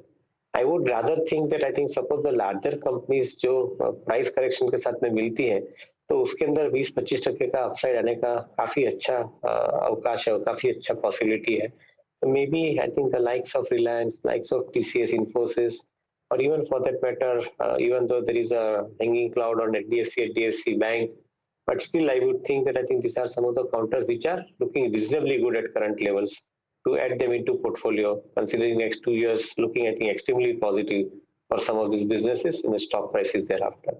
Okay, देखिए क्या मार्केट का मूव है, एक बार रुपी वापस लेकर आइए 80 to 88 इस समय करीब 83 पर जा रहे हैं हम। आप नॉर्मली एक्सपेक्ट करेंगे कि इतनी वीक करेंसी होगी तो IT स्टॉक अच्छा करेंगे, लेकिन IT स्टॉक्स भी लोज पर हैं। तो इन्फोसिस, TCS ये सब लोज पर हैं इस समय। बहुत ही इंटरेस्टिंग ट्रेड इस समय प्ले आउट हो रहा है यहाँ पर।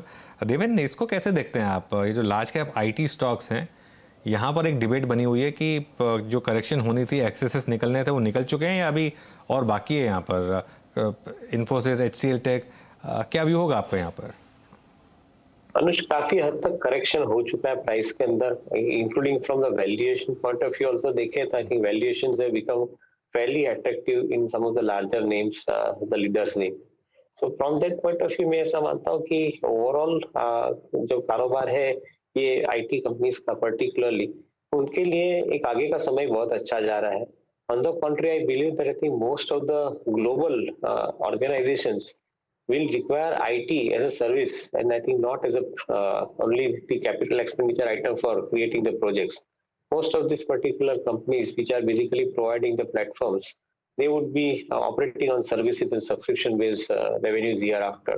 तो मेरा ऐसा मानना है कि आई थिंक एक पूरा शिफ्ट हो रहा है आईटी के अंदर, और जो कंपनी डेवलपमेंट के साथ में सर्विसेज के प्लेटफॉर्म डेवलप कर रही है उनके लिए आगे का समय मेरे ख्याल से अच्छा रहेगा. So I would remain relatively more positive. दूसरी तरफ देखें तो I think most of the even mid tier IT companies like L&T Technologies, they are also talking about getting sizably large amount of orders in next 1.5 to 2 years time from now, which means that I think something is working big time as far as these companies are concerned, which are basically giving them the kind of visibility of getting the higher amount of orders, including TCS, Infosys. I think these companies are also suggesting कि उनके पास नए orders आने की संभावना बढ़ती जा रही है. I would remain distinctly positive, और ये करंट मार्केट का जो दायरा है करेक्शंस है उसके अंदर ये जो करेक्शन में बाइंग अपॉर्चुनिटी मिलती है, so that is a good buying opportunity for 20-25% appreciation 12 to 15 months down the line.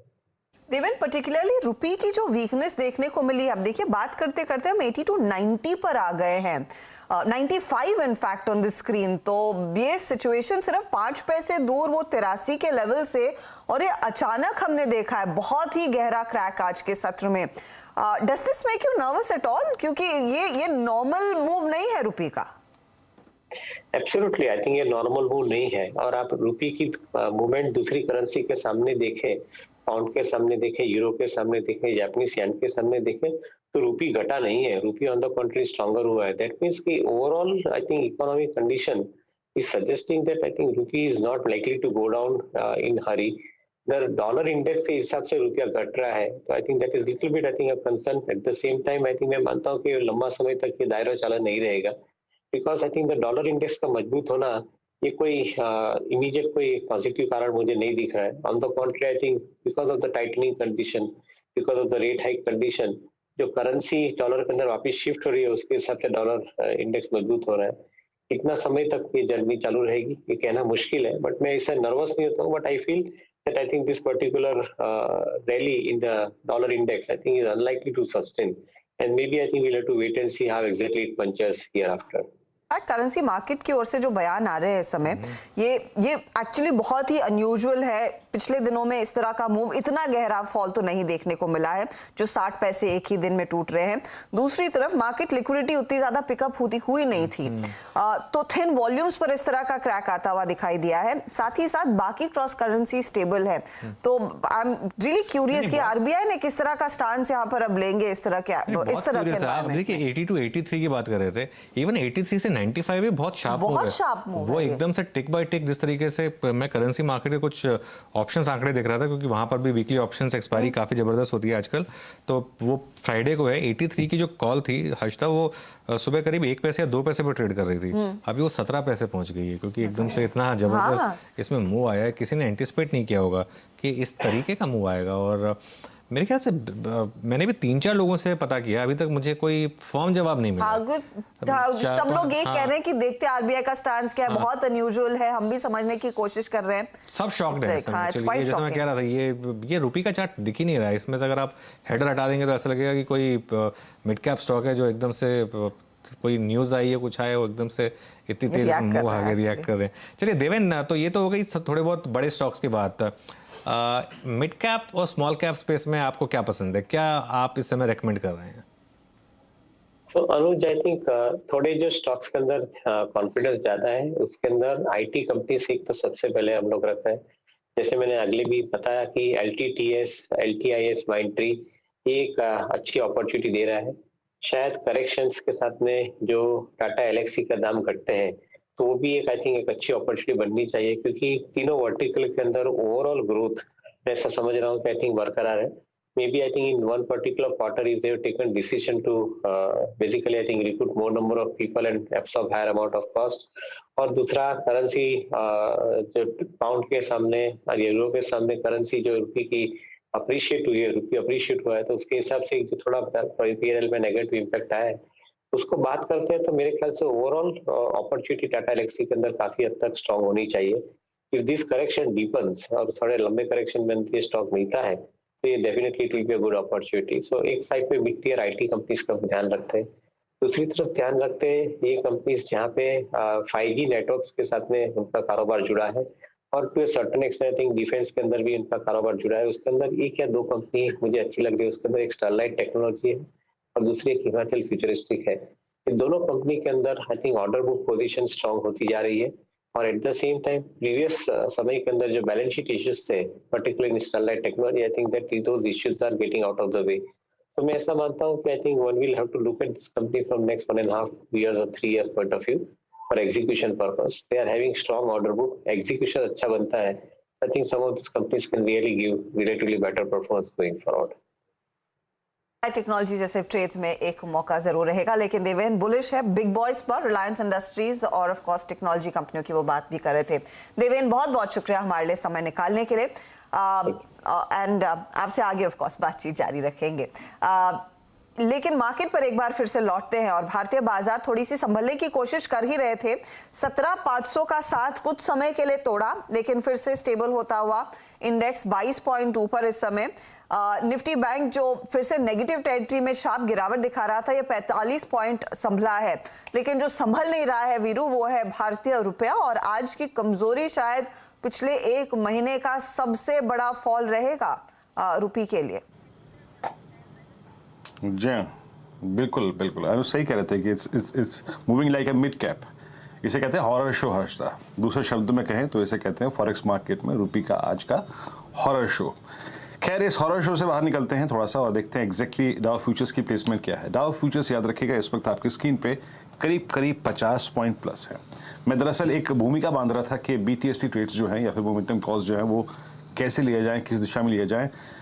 याद रखिएगा डाउ जोन्स ने कल एक ज़माने बाद, यानी समझ लीजिएगा कि 13 सितंबर 12 सितंबर के बाद पहली बार कल रात को 50 डे एक्सपोनेंशियल मूविंग एवरेज छुआ था, यानी डेली चार्ट्स पे नीचे से आकर ऊपर एक एवरेज को टच किया था। बड़ा इंटरेस्टिंग रहेगा यूएस मार्केट आज कैसे बिहेवियर रहता है इसका, लेकिन उससे पहले आई थिंक मैं मोमेंटम कॉल्स पे आऊँ। एक बार जरा यतिन के पास चलते हैं और डीलर्स क्या चीज़ कर रहे हैं मिड कैप में, लार्ज कैप में, इंडस्ट्रीज पे उनका व्यू क्या है उसको जानने की कोशिश करते हैं। यतिन नमस्कार, बताइए एग्जैक्टली डीलर्स चीज़ क्या कर रहे हैं? देखिए वीरेंद्र, जहां तक कि डीलिंग रूम्स का सवाल है, ऑब्वियसली जो पिछले आधे घंटे में हमने बिकवाली देखी है वो कहीं ना कहीं कंसर्निंग थी, क्योंकि रुपया जो है वो काफ़ी वीक हो चला था। लेकिन इन जनरल ट्रेडर्स काफ़ी एक्सपेक्टेशंस के साथ जा रहे हैं कि फेस्टिव सीजन में ट्रेडिंग अच्छी होगी, बाजार स्टेबल ही रहेगा। और ब्रॉडली अगर हम देखें तो स्टॉक स्पेसिफिक ट्रेड्स वो ज़रूर ले रहे हैं। वॉल्यूम भी काफ़ी अच्छे ही हैं आज के बाजार में, खास करके बैंकिंग स्टॉक्स में और फ्रंटलाइन स्टॉक्स में। स्पेसिफिकली दो स्टॉक्स जो आज वो डीलिंग रूम में चर्चा कर रहे हैं, सबसे पहले मारुति। ऑटो स्टॉक्स में अगर हम 2 व्हीलर पैक छोड़ दें तो 4 व्हीलर्स में काफी प्रेशर है। ऊपर के लेवल से मारुति में सेलिंग आपको दिखाई दी है, महिंद्रा एंड महिंद्रा में सेलिंग दिखाई दी है, तो कहीं ना कहीं यहाँ एफआई की जो सेलिंग है वो काफी हावी आपको दिखाई पड़ रही है। इनफैक्ट मारुति में आज ओपन इंटरेस्ट में 5% का एडिशन हुआ है और फ्रेश शॉर्ट्स यहाँ देखने को मिल रहे हैं। इनफैक्ट मारुति की बात करें तो यहाँ एसटीबीटी के सलाह डीली रूम्स दे रहे हैं अपने क्लाइंट्स को। उनको लगता है कि स्टॉक में शायद यहाँ से 1-1.5% का करेक्शन आपको अगले 1-2 सेशंस में मिल जाए, तो यहाँ वो एक शॉर्ट सेल इनिशिएट कर रहे हैं। दूसरा स्टॉक जो आज इंटरेस्टिंग लेवल पे है वो है आईएक्स। कहीं ना कहीं ये लेवल्स पे स्टॉक काफी दिनों से कंसोलिडेट कर रहा है और यहाँ आज का ओपन इंटरेस्ट का अगर आप डेटा देखें तो काफी अच्छी शॉर्ट कवरिंग देखने को मिल रही है। इनफैक्ट यहाँ डीलर्स जो है पोजिशनल खरीदारी की सलाह दे रहे हैं, 150-155 टाइप के टारगेट्स वो यहाँ ध्यान में रख रहे हैं। तो कहीं ना कहीं ये एक स्टॉक है काफी अंडर परफॉर्म कर रहा है, लेकिन यहां से डीलिंग उसको लगता है कि स्टॉक में 10-15 रुपए का बाउंस बैक आना चाहिए।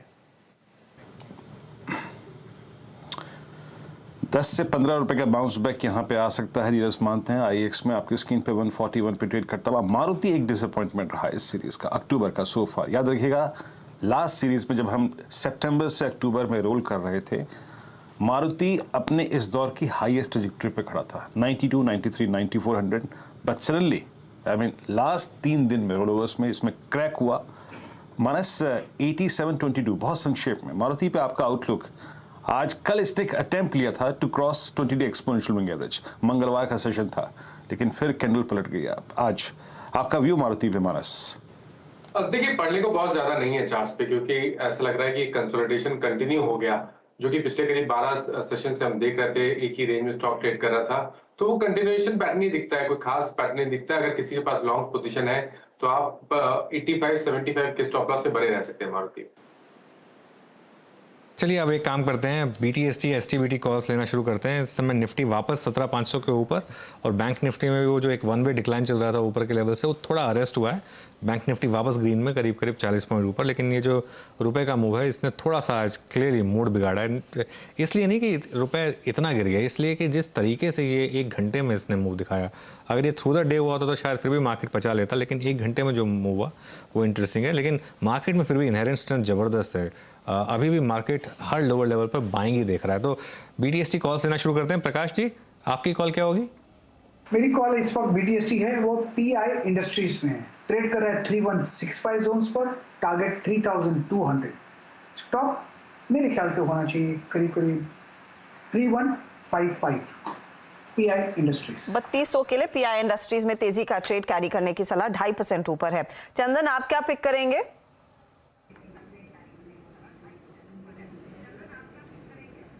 बिल्कुल, देखिए हम यहाँ पे कंजम्पशन थीम पे जाएंगे और कैंपस पे फोकस करेंगे। कैंपस हमारा पिछले कुछ महीनों से प्रेफर्ड काउंटर है और हम पोजिशनल यहाँ पे 15 से 25% की रैली देख रहे हैं।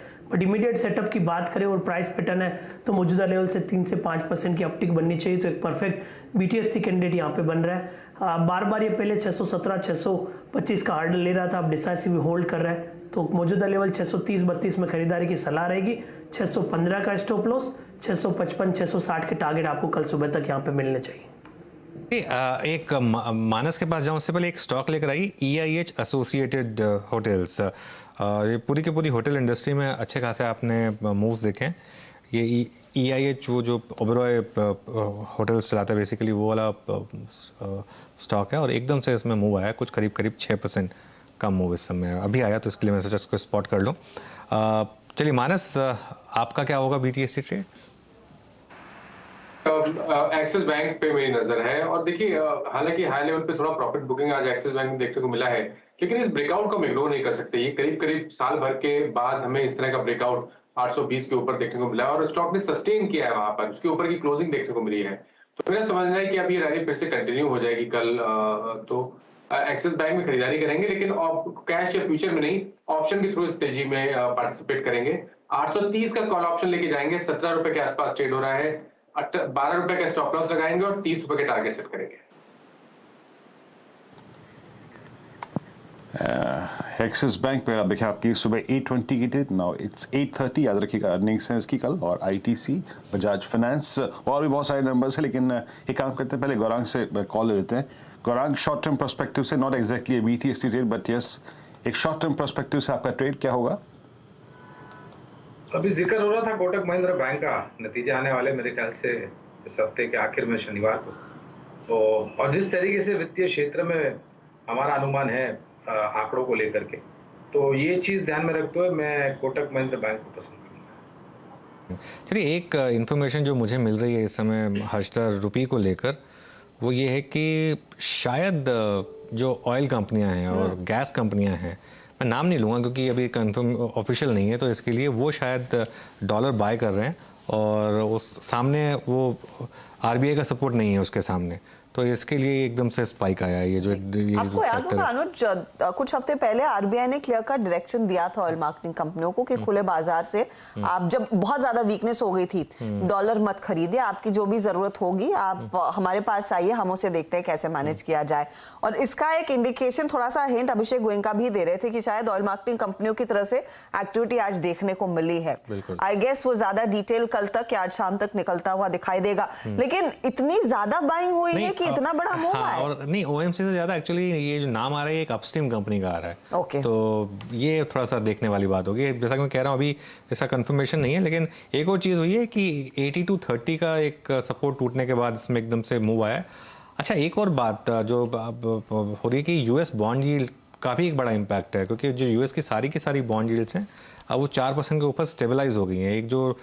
एक लग रहा था कि UK में जो एक स्टेबिलिटी वाला मूव आया था उसके बाद शायद बॉन्ड यील्ड्स वापस थोड़ी कूल ऑफ होंगी, लेकिन वो नहीं हुआ है। तो एक ये ग्लोबल फैक्टर है, ये ग्लोबल डॉलर स्ट्रेंथ है जो प्ले आउट हो रही है, लेकिन इसमें हमारा एक फैक्टर भी है जो ऑयल कंपनी है, गैस कंपनी है, उसकी अगर एक बाइंग आई है उसकी वजह से हो सकता है कि आपने ये मूव आज देखा हो। पर ये देखिए, ये यूएस की बॉन्ड यील्ड है 4.061, ये लाइव रेट है मेरे ख्याल से, करीब करीब 2% का मूव। ये बड़ा मूव है, बड़ा ब्रेकआउट है 10 ईयर का। और जो हम सुबह भी डिस्कस कर रहे थे कि 4% तक ठीक है, 4.10 तक भी ठीक है मैं कहता हूँ। उसके ऊपर अगर निकलेगा तो फिर ये बेसिकली इंडिकेट करता है कि यूएस में और कितनी दरें बढ़ेंगी, मार्केट क्या प्राइसिंग कर रहा है। और अगर 4% आपको यूएस में यील्ड मिल रही है विदाउट एनी करेंसी रिस्क, तो इसके लिए कई लोग पैसा निकालते हैं इमर्जिंग मार्केट से और वापस अपनी मार्केट में डाल देते हैं। अगर आपको 4% रिस्क फ्री मिल रहा है, वो भी विदाउट एनी करेंसी, तो वहीं पर रखो ना क्यों। तो देखते हैं डेटा पॉइंट्स अब एफआईआईज की तरफ से क्या आते हैं। इस आंकड़े पर नजर रहेगी, डॉलर रुपये पर नजर रहेगी। देखिए, आसान नहीं है बेसिकली मार्केट में ट्रेड करना, कई सारी चीजें, कई मूविंग पार्ट्स हैं जो साथ में हिल रहे हैं आजकल, उस पर आपकी नजरें होनी चाहिए। फिलहाल 17,524 निफ्टी के ट्रेडर्स के लिए 38 अंकों की बढ़त और निफ्टी बैंक 101 पॉइंट ऊपर। निफ्टी बैंक आज के दिन पिछले 1 घंटे में इतना वॉलेटाइल हुआ, आप देख रहे हैं वो जो सेकंड हाफ है कितनी उठापटक देखने को मिली है। लेकिन फिलहाल हम थोड़ी सी तेजी का नोट पकड़ रहे हैं। अच्छा, एक ट्रेड, ये प्योरली कैश ट्रेड है, पीएनबी हाउसिंग फाइनेंस, एक बार दिखा दीजिए। 8% का स्पाइक देखने को मिला है इस घंटे इस पर्टिकुलर स्टॉक में और 18 गुना ज्यादा वॉल्यूम्स पर दरअसल ये तेजी होती हुई दिखाई दी है। तो यहाँ पर कुछ बड़ा एक्शन देखने को मिला है और आज जाते जाते लोग मैक्रोटेक डेवलपर्स में तेजी की पोजीशन ले रहे हैं। कैंपस पर हम पहले बात कर रहे थे और कैंपस पर 655 का दरअसल एक टारगेट भी दिया है बीटीएसटी के तौर पर चंदन ने। याद रखिएगा जब हमने इसकी चर्चा की थी, जब नीलेश जैन से पूछ रहे थे, ये 624 पर खड़ा था स्टॉक और वो 52 वीक हाई था। वहां से ये 10-11 रुपए और बढ़ गया 635, तो डे हाई इनफैक्ट लाइफ हाईस के आसपास ये स्टॉक ट्रेड करता हुआ। तो मोमेंटम क्लियरली देखने को मिल रहा है और ये कुछ स्टॉक्स है जो कैश मार्केट में अपना दमखम बढ़ाते हुए दिखाई दे रहे हैं। लेकिन इस समय एचडीएफसी जो दिन भर तेजी में रहा है, अब भी 2% के गेन्स पर ट्रेड करता हुआ। वीरू, लॉन्ग शॉट का डेटा देखें। जी हाँ, मीनवाइल हर्षदा, 2 स्टॉक्स अपने करियर के हाईएस्ट ट्रैजेक्टरी में क्लोज होंगे एंड दैट्स टीवीएस मोटर्स और आईटीसी। याद रखिएगा, ये 2 स्टॉक्स अपने करियर के सबसे उच्चतम स्तरों पे आज क्लोज होंगे। एक बार सेक्टोरियल बिहेवियर को देखते हैं। आज इंफ्रास्ट्रक्चर में एक बार फिर से याद रखिएगा सबसे strong OI long side paid हुआ, फार्मा में, उसके बाद अगर आप देखिए रियल्टी स्पेस में और टेक्सटाइल स्पेस में, ये कुछ ऐसे सेक्टर्स थे जहां पे हायर निशान में हुआ एडिशन हुआ था। बाकी सीमेंट स्पेस में याद रखिएगा आज काफी लॉन्ग एडिशन हुआ। सुबह जब हम ये आंकड़ा देख रहे थे, याद रखिएगा जब अनुज और मैं पहला सौदा में थे, उस वक्त 97 एडवांसेस थे, but towards close I think जो शॉक हमें फॉरेक्स मार्केट से मिला उसका इम्पैक्ट देखिए, लोग रिस्क रिड्यूस करके गए, एंड स्पेशली क्योंकि आज कॉल आइटर्स हायर लेवल्स पे विजिबल थे, तो यहाँ पे थोड़े अगर आप देखिए लॉन्ग्स जो हैं वो कम हो गया, आंकड़ा ऑलमोस्ट 50% स्लाइड हो गया। कौन सिंजन, टीवीएस मोटर्स, पीवीआर, लॉरस, ये कुछ काउंटर जहाँ पे आज स्ट्रॉन्ग मोमेंटम रहा, लॉन्ग बिल्डअप था। शॉर्ट कवरिंग आज जेएनएफसी में थी, ओबरा रियलिटी, इंडिया बस हाउसिंग फाइनेंस, एमएनएम फाइनेंशियल्स और वर्लपूल वाइट गुड सेगमेंट में यहाँ पे अगर आप देखें शॉर्ट कवरिंग विजिबल थी। आते हैं प्रेशर पॉइंट्स पे, वो स्टॉक्स जहाँ पे आज फ्रेश शॉर्ट ऐड हुए। आज ये Aarti industries, not exactly this one, ये आई थिंक एडजस्टमेंट है। L&T technology services 6.5%, Astral, Birlasoft, Intellect Design, अगर आप देखें ये कुछ काउंटर जहां पर आज थोड़ा शॉर्ट बिल्डअप हुआ। लॉन्ग अनवाइंडिंग में टाटा कम्युनिकेशन, याद रखिएगा कल स्टॉक चला भी था, post numbers, bank of Baroda, first source in mid cap IT, India cements और कोल इंडिया, ये कुछ काउंटर जहां पर आज थोड़ा सा पेन था। जहां तक बात रही एक सेक्टर जिसमें सबसे स्ट्रॉन्ग लॉन्ग ओआई एडिशंस हुए, उसमें याद रखिएगा it's cement, UltraTech cement. Post numbers अगर आप देखें हल्का सा एक रिएक्शन आया, बट अगर आप क्लोजिंग तक आते आते स्टॉक को देखें तो एक बार फिर संभल गया और आई थिंक ये बात अनुज ने पॉइंट आउट की भी थी, एक इमीडिएट रिएक्शन था, बट देखिए क्लोजिंग के वक्त आते आते 64.15, ये वही जोन है जहां सुबह हम बात कर रहे थे। 22% OI buildup, that's good, very अच्छा, बहुत अच्छा। अगर आप देखिए वो एडिशन हुआ यहाँ पर। एसीसी 4.8%, डालमिया भारत 9.4% और श्री सीमेंट 6.2। तो ये एक ऐसा सेक्टर था जो सबसे स्ट्रॉन्ग लॉन्ग ओआई लेके गया। और याद रखिएगा बैंकिंग स्पेस में आज एक्सिस बैंक एक सुपर कमांडिंग पोजीशन में रहा, करीब 11% का ओआई बिल्डअप। अनुज, वीरेंद्र शुक्रिया। और हर्षदा बात कर रही थी पीएनबी हाउसिंग की, सीएनबीसी टीवी 18 में जो हमारे कलीग निमेश, उनका मानना है कि शायद एक इंडस्ट्री वेटरन जल्दी कंपनी को ज्वाइन करेगा, तो उसकी वजह से आप एक थोड़ा सा एक इसमें मूव देख रहे हैं पीएनबी हाउसिंग में, और अच्छा खासा मूव इस समय जो थोड़ा नहीं spot बड़ा कर रहा मूव है ये। हाँ 8% का मूव है। लेकिन चलिए हर्षिता बिग बॉल पर चलते हैं और जरा मार्केट क्लोजिंग की तैयारी करते हैं। जी हाँ, आज काफी ज्यादा डेटा आया और इस पूरे डेटा के बीच आप देखिएगा भारतीय बाजार और खासतौर से निफ्टी 17,500 पर टिका रहा। वो एक अच्छी चीज है क्योंकि सेकंड हाफ में खासतौर से जिस तरह से रुपये में कमजोरी बढ़ती हुई दिखाई दे रही थी, डर था क्या संभल पाएगा बाजार या नहीं। फिलहाल संभला है और काफी बढ़िया तरीके से संभला है। करीब 40-42 अंकों की बढ़त पर हम निफ्टी को टिकता हुआ देखेंगे। निफ्टी बैंक देखिएगा 94 पॉइंट ऊपर, यहाँ पर वॉलेटिलिटी रही, डे हाई से हल्के जरूर हुए लेकिन तेजी का दिन था। निफ्टी आईटी आज जमा नहीं, 224 अंकों की गिरावट देखने को मिल रही है। वेरी क्विकली आज देखिए प्रेशर कहां से आया, तो थोड़ा बहुत निफ्टी आईटी में करेक्शन। आज हमने देखा पीएसयू बैंक इंडेक्स जो कल तक अच्छी खासी तेजी में था, वहां पर गिरावट देखने को मिली है। साथ ही साथ आप देखिएगा रियल एस्टेट इंडेक्स में कुछ तेजी बनती हुई। ऑटो स्टॉक्स में मारुति में सेल साइड की पोजीशंस कुछ ब्रोकर्स कैरी करने की बात कर रहे थे, उसका कुछ इंपैक्ट देखने को मिला है। स्टॉक में 1% तक का नुकसान यहां पर देखा गया। लेकिन कुछ ट्रेड जो आपको जहन में रखने चाहिए जहां पर एक्शन रहा, एक तो कॉनकॉर दिखाइएगा प्लीज। कॉनकॉर में बहुत बढ़िया मूव, याद रखिएगा आज से दरअसल वो रोड शो शुरू हो चुका है, विनिवेश की गाड़ी आगे बढ़ती हुई। स्टॉक आज इंट्राडे में 773 तक पहुंचा, 770 पर क्लोज दिखा रहा है, 6.5% ऊपर। इसके अलावा हमने लॉरिस लैब देखा था जिसमें अच्छी तेजी बनती दिखाई दे रही थी। पीआई इंडस्ट्री का जिक्र हमारे जानकार कर रहे थे। कैंपस एक्टिववेयर आपको दिखा देते हैं, कैश मार्केट का ट्रेड जो जमकर चला है आज के सत्र में। तो ऐसे कुछ सौदे थे जिनमें अच्छी खासी रफ्तार, और टीवीएस मोटर को आप भूल नहीं सकते क्योंकि ये एक गाड़ी है जो पूरे दमखम के साथ भाग रही है। 1165 के लेवल्स पर जैसे वीरू मेंशन कर रहे थे, हाईस पर टिकेगा ये काउंटर, 3.5% तक की तेजी देखने को मिली है। चलिए अब आपके लिए हीट मैप लेकर आते हैं जहां पर आपको क्लियरली दिखाई देगा किन स्टॉक्स में तेजी रही और क्या नहीं चले। तो आज जो तेजी के काउंटर्स थे वो थोड़े से सिमटे हैं, ध्यान दीजिए। 17,500 को होल्ड करने में कामयाब, लेकिन सिर्फ ये 3 लाइनों में ही सिमट रहा है तेजी वाला ट्रेड। नेस्ले नतीजे अच्छी कमेंट्री, स्टॉक भागा 2% ऊपर। आईटीसी कल नतीजों से पहले 2% ऊपर है। एचडीएफसी आज पूरे दिन टिका है। रिलायंस नतीजों से पहले करीब 2% के गेंस दिखा रहा है, 2500 के पार निकलता हुआ दिखाई दिया। एक्सिस के कल नंबर्स आएंगे, बजाज फाइनेंस के कल नंबर्स आएंगे। एक्सिस में भी 2% ऊपर है, बजाज फाइनेंस हल्का सा डाउन टिक दिखा रहा है। लेकिन एचडीएफसी बैंक कोटक का सहारा था आज के दिन।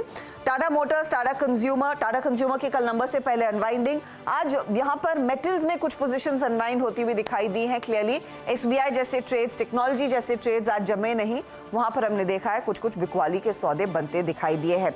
चलिए इस तरह के दिन जहां पर फाइनल क्लोज जो आ रहा है वो 17,500 के करीब ही आ रहा है, जो एक पॉजिटिव साइन है। सेकेंड हाफ की वॉलेटिलिटी के बावजूद देखते हैं ये सीधा सौदा में नीरज और आशीष के बीच जो मुकाबला रहा उसमें किस तरह के रिटर्न्स बनते दिखाई दिए हैं, तो वो भी आपकी स्क्रीन पर आ जाएंगे। टॉप ट्रेड्स जो आज दरअसल जमे हैं स्क्रीन पर आज के दिन, जहां पर हमने देखा एडवांस डिक्लाइन रेशियो लार्जली ज्यादातर समय पॉजिटिव टेरिटरी में था, लेकिन फाइनली जो है वो मामला पलटा। तो मंदी वाले ट्रेड्स भी जमे और तेजी वाले ट्रेड्स भी जमे। जो मंदी वाला ट्रेड साबित हुआ है अच्छा खासा वो है जेएसडब्ल्यू इस्पात का। आशीष के लिए जी एंटरटेनमेंट 0.5% ऊपर, 0.5% से कम की तेजी, और शाफले इंडिया पर इन्होंने बाय कॉल दिया था, मामूली बढ़त देखने को मिली। टॉप ट्रेड ऑफ कोर्स आशीष का जेएसडब्ल्यू इस्पात ही रहा। नीरज ने तेजी वाले जो स्टॉक्स पकड़े उसमें टीवीएस मोटर 3.5% ऊपर, क्राफ्ट्समैन ऑटो 5.5% ऊपर, इंडियन बैंक 1% ऊपर। तो कैनरा में हमने देखा कैनरा की तेजी आज थोड़ी सी कम थी compare to the last few days, 0.22% तक के ही गेन्स देखने को मिले। तो ये रहा मार्केट का पूरा हाल, वो टॉप ट्रेड्स जहां पर हमने देखा अच्छी खासी हरकत। कुल मिलाकर 17,500 रुपए की उठापटक नहीं, पटक के बाद और 83.2 पर रुपया वीरू टिकता हुआ, नियरली 1% तक की गिरावट, सबसे कमजोर लेवल। निफ्टी ने अपने आप को कैसे तो संभाल लिया है। जी हाँ, आप खुश होंगे हर्षिता?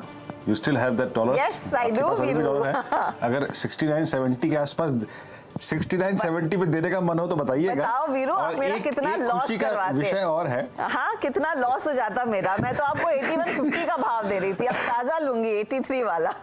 चलिए वीरू और मैं इस चर्चा को आगे ऑफ कैम ले जाएंगे।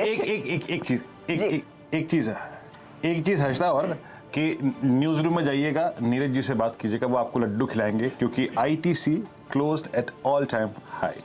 हर्षिता जी जरूर, और आईटीसी के नंबर्स ऑफ कोर्स कल तो आएंगे ही। वीरू और मुझे दीजिए इजाजत, लेकिन खबरों का सिलसिला जारी रहेगा, बने रहिए CNBC आवाज के साथ।